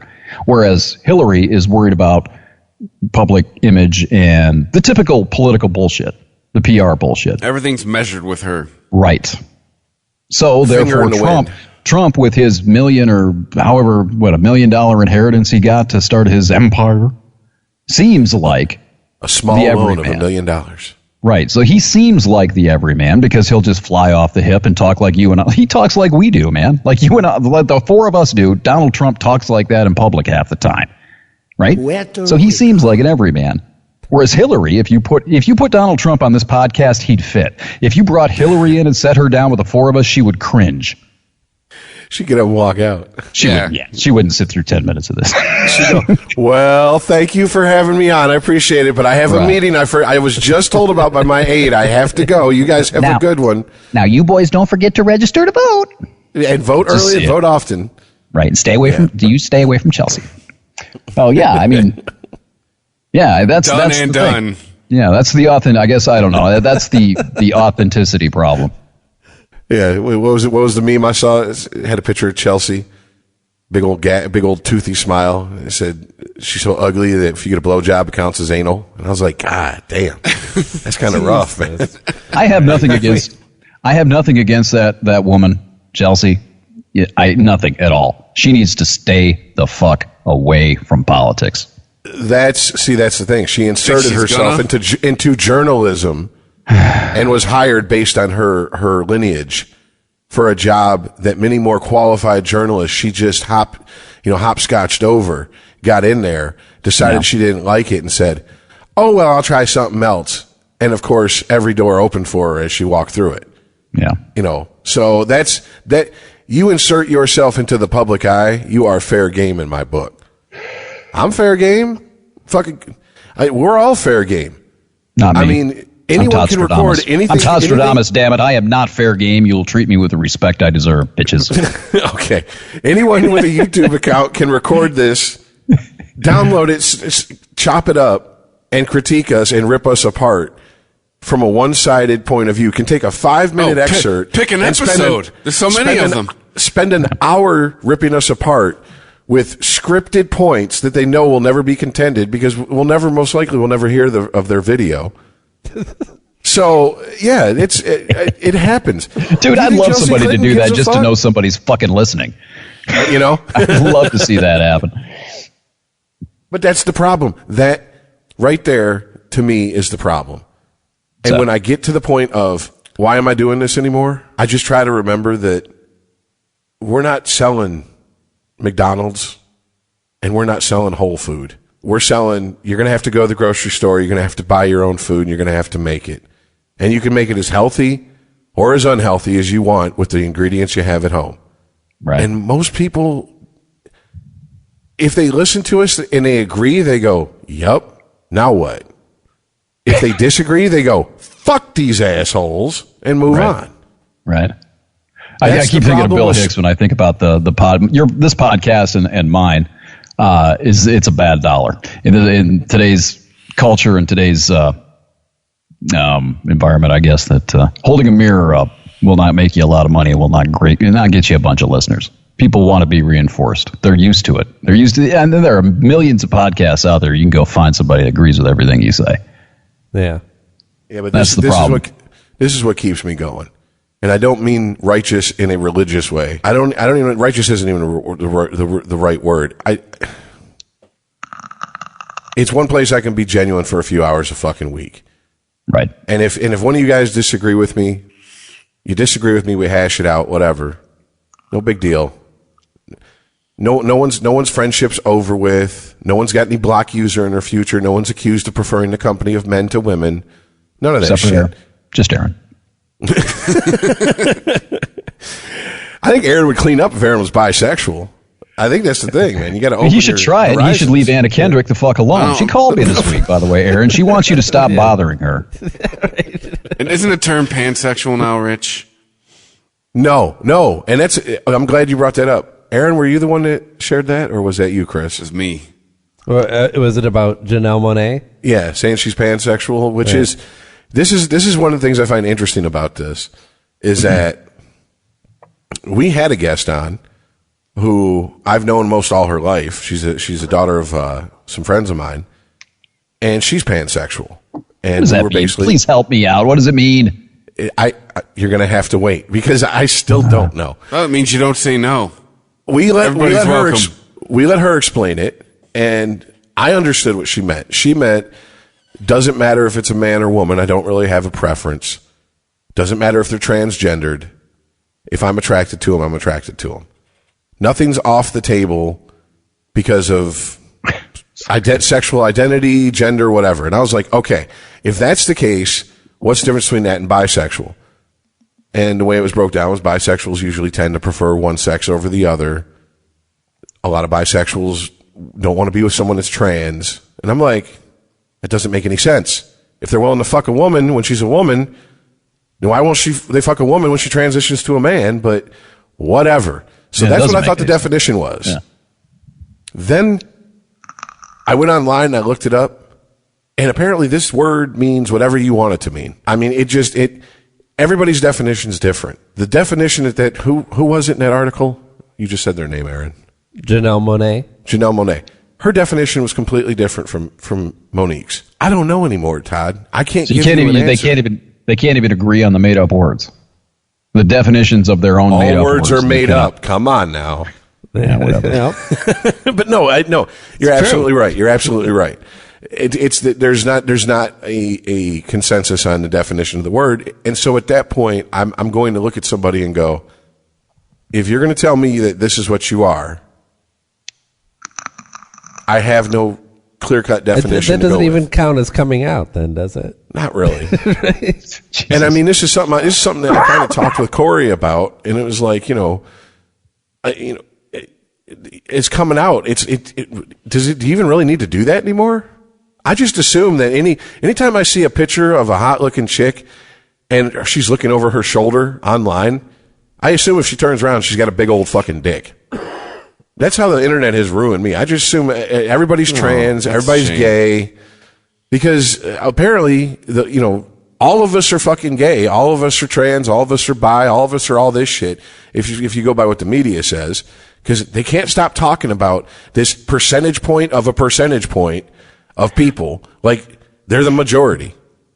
Right. And I'm just like, okay, fine. So if you tell me you're pansexual, if you want me to care that you're pansexual, then you will follow up what you just said with your personal definition of the word. But if you don't, you just go, I'm pansexual. Okay, I don't give a fuck then. I don't care.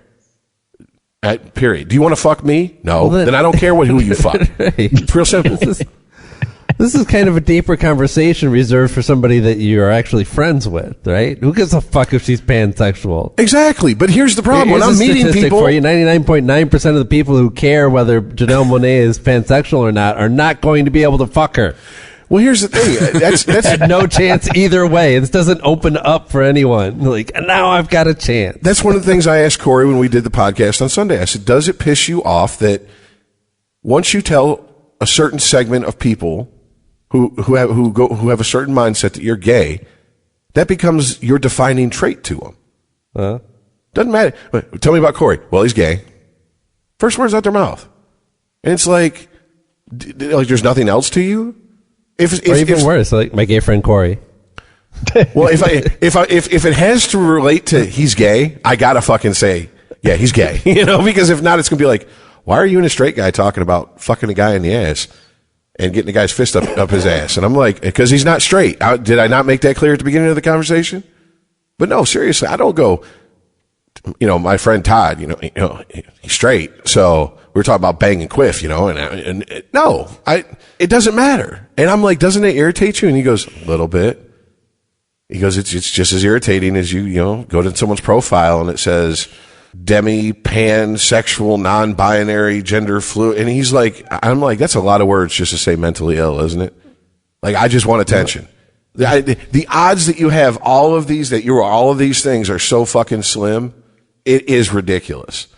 It's like what's the NPR podcast that we really liked? It's like really well produced. Radio Lab. Thank you, Radio Lab. They had a gender fluid kid on there, and this kid was literally giving an interview to the younger guy on the show, and he goes, "Oh, here I go. Okay, I'm a girl now." And then he went on for a couple minutes, and he goes, "Okay, oh no, here I go. Now I'm neither a boy or a girl." And I'm like, "No, you are mentally ill, bro, or you're seeking attention. One of the two. That's all there is to it." And even people who identify as gender fluid, which in our day, I guess, was androgynous, really. I mean, they could be either. Yeah. We've all been there, been out in public and been like, what was that? Pet. I don't know what that is. No, there was what was the Saturday Night Live? It's called David Bowie. Yeah, exactly. No, the Saturday Night Live bit. They had the character. Pat. Yeah, that's it. That's what you were saying. I thought you were, I don't know what I thought. It's time for androgyny. Hey, yeah, exactly. God, that was such a great bit. And we're living it. Character. Yeah. And it was a joke back then. And that would be hateful now. They'd never get away with that sketch. Well, I mean, but here's the thing. If you walk in with a full beard looking like Gandalf talking about my pronouns are she and her, I'm going to be like, bitch, you forgot to shave this morning. Right. You understand that, right? Like, get the fuck out of here. I mean, you can't expect people to know this shit. But then that leads me to what I was getting at is that when you get around certain groups of people, I've noticed this, when they introduce themselves, it's one of the first things out their mouth. Hi, my name is so-and-so. I am bisexual, gender non-conforming. Seriously? How do you respond to that? My name is Chris and I don't care. Yeah, that's exactly what I'd say. I'm not even kidding. I think I would say, yeah, I don't care. I do not care who you have sex with. Nice to meet you. I tend to like Brussels sprouts. That's how I would respond to that. Right. I prefer butter on my Brussels sprouts. I like turtles. Yeah, exactly. I'm a cat person. just something as arbitrary. It depends on the crowd. I've been in situations where that happened one time, and we were at a party, and it was a party that I pretty much was comfortable enough. And people around me would understand I was joking. I was like, "Oh, nice to meet you. Any other more arbitrary facts about you that you can tell me about yourself?" And people laughed, and that person was a little uncomfortable until they realized no one here gives a shit. Right. Like, we don't care. No one's trying to fuck you. Rich, start telling them, "Thank you for your service." Oh, Jesus, yes. Well, Joey Diaz. Hey, I'm not going to do that. That's not... I'm not going to fuck dudes. Somebody's got to do it, though. Joey Diaz has your service. Joey Diaz has a thing where he calls people that aren't Gentiles, and he tells everybody it's not black when he's like when they're parting ways. He goes, "All right, stay black, man." And it's just to fuck with him because he's like, I just like it because people are like, "What the fuck?" And he's like, "It's just makes people uncomfortable." I think how people would like to be that guy. Tell me if it would be an improper, and obviously it would be improper, but how it would be a bad response. So say Rich came up and said, "Hi, I'm Rich and I'm bisexual," and I say, "Hi, I'm Todd. I prefer doggy style and split roasting." Yeah. See, but what's the difference here's the thing. One's accepting, the other's toxic masculinity. Yeah, here. Okay, it seems like you don't know how fucking toxic it gets, man. Seems like every week certain people or certain ideas or certain things get brought up. So this is the Patrice O'Neill one for the week. He brought that up on Opening and Anthony. He goes, "Why is it that if you like to fuck guys, you get a parade and you're brave and you're courageous? Yet if I go, oh, you like to fuck guys? I like to tie women up and piss on them. I'm a deviant." But you can walk around in assless chaps and basically butt fuck a guy in the middle of Fifth Avenue during a pride parade, and that's so brave. So brave. And if you ever want to see the real hypocrisy, and you're not getting me to come up off the word on this one. Sorry, Todd. Is women when they, oh, you're gay? Yeah, I just butt fucked my boyfriend. Oh, yay, good for you. Did you nut? Was it good? And then you look at your girl and go, well, if you're so into it, don't even think about it. In fact, faggot, I got a strap on. I'm going to fuck you in the ass. Whoa, bitch. Why is all of a sudden, why do I got to take a dick in the ass? A man made one at that. You were a big fan of it 2 seconds ago. Now all of a sudden it's disgusting and you want to rape me. What the fuck is wrong with you, bitch? See, that's the hypocrisy there. That's what you, Todd, you nailed it. No one should give a fuck. Who gives a fuck? That should be the response. Seriously. Nobody really does. That's the thing. It's like it's being thrown out there as. I really wish I could agree with you, but I listen to too much radio and television, and it tells me different. Let me rephrase. In the utopia that the leftists are trying to create here, the cultural authoritarian and totalitarianists are trying to create here, in that world, no one would give a shit. It wouldn't be an issue, right? So why force people to address it? Give them the opportunity not to give a rat's ass who you're having sex with and not care. That is the foundation of equality, right? And acceptance, just not caring who you're having sex with and what you prefer, right? Exactly. And that's why I've said things. I didn't care about most people I have sex with. I'm downright some of them. I hate this bitch. Get your face in that pillow. Shut the fuck up. Have you ever just like grudge fuck somebody you just couldn't fucking stand? Yes, it's called caveman fucking. Yes. I've never had the opportunity to fully do that, but yes, I found myself like insanely attracted to people who I don't get along with personally. You know what's great? You know what's great is when you get yourself one of these, I'm an outspoken, you ain't going to shut me up and enslave me women, and you get them in the bedroom and you just fucking shove their face right in the pillow and you're just like, shut the fuck up. And they're just like, by the and you're back like, of the fucking head and just tear it down. And you're like, this bitch is crazy. This bitch wants to be dominated. Have you ever done that? She was putting the pussy signal in the sky for Batman to come hate fuck her, is what she was doing. Exactly. And when she got that bat dick, she couldn't deal with it. And then she's like all fucking like, I've had this happen to me. I know exactly what you're talking about. And you get done, they're the most submissive, docile little fucking creature afterwards. You ever had that happen to you? Madam Butterfly out of nowhere. And you're like, what the fuck? Exactly. Yeah. I like that. It's like, okay, well, here we go. Well, good. I'll put it down as a check mark next to your name. Now, you got to get out before the sun comes up. You notice there's no toothbrushes here for you. You got to go. When will I see you again? Are you going to call me?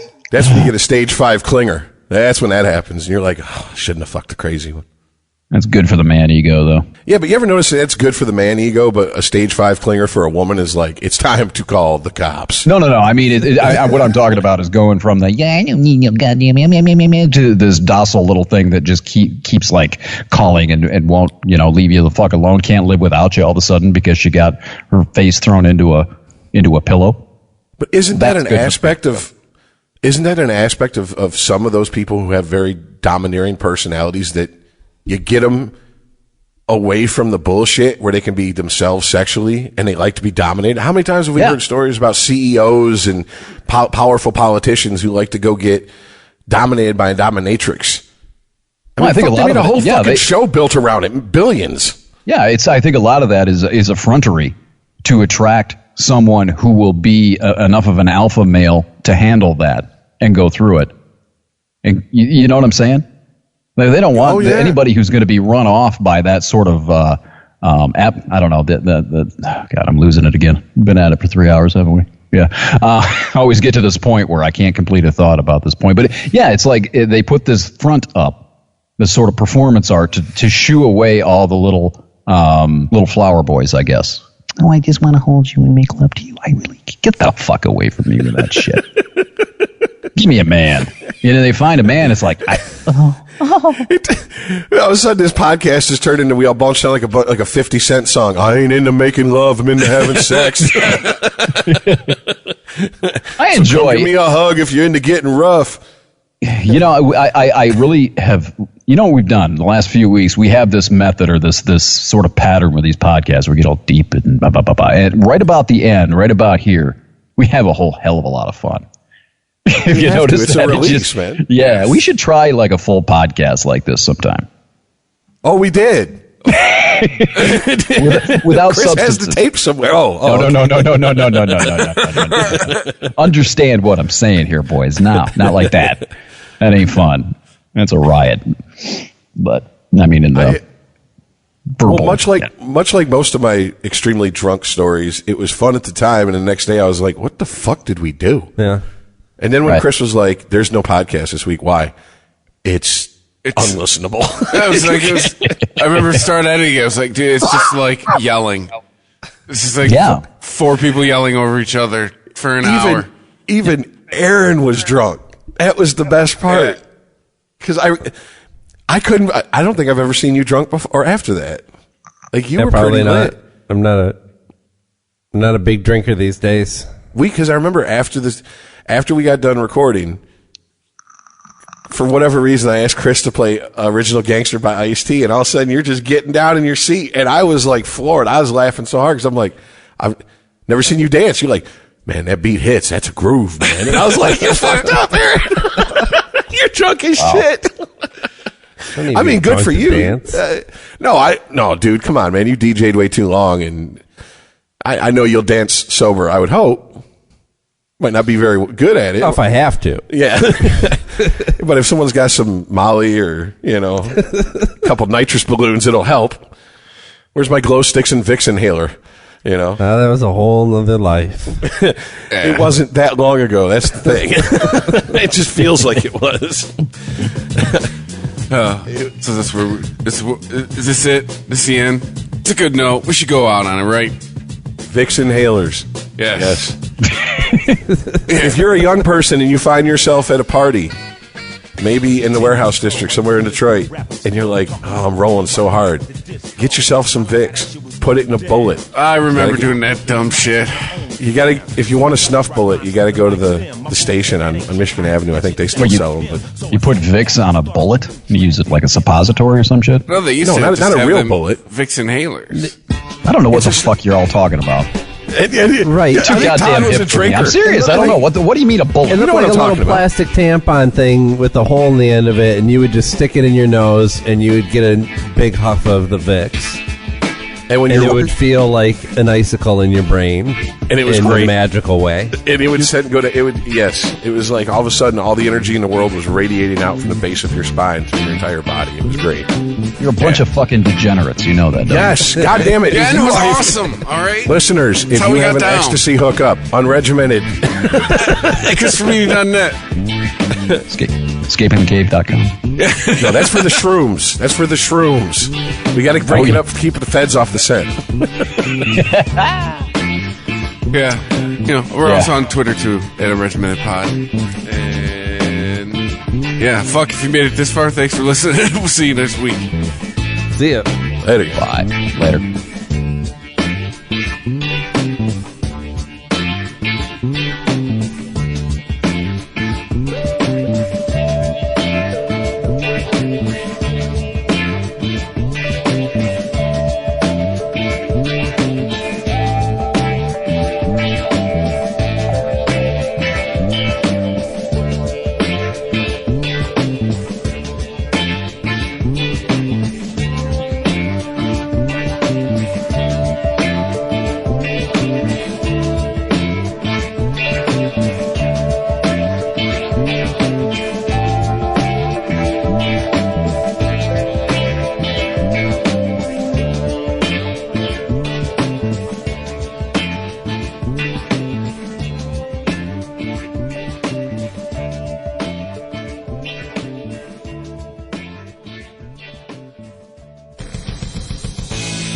If you like this show, please tell a friend. Please follow us on Twitter and like and share us on Facebook by searching for Christopher Media. You can subscribe to all ChristopherMedia.net shows for free on ChristopherMedia.net. Please make sure to rate and comment on all your favorite Christopher Media shows. Thank you in advance for supporting Christopher Media by clicking on the PayPal button and by clicking through to all the sponsors who support ChristopherMedia.net. Thank you for visiting ChristopherMedia.net, and thank you for listening. Thank you for visiting ChristopherMedia.net.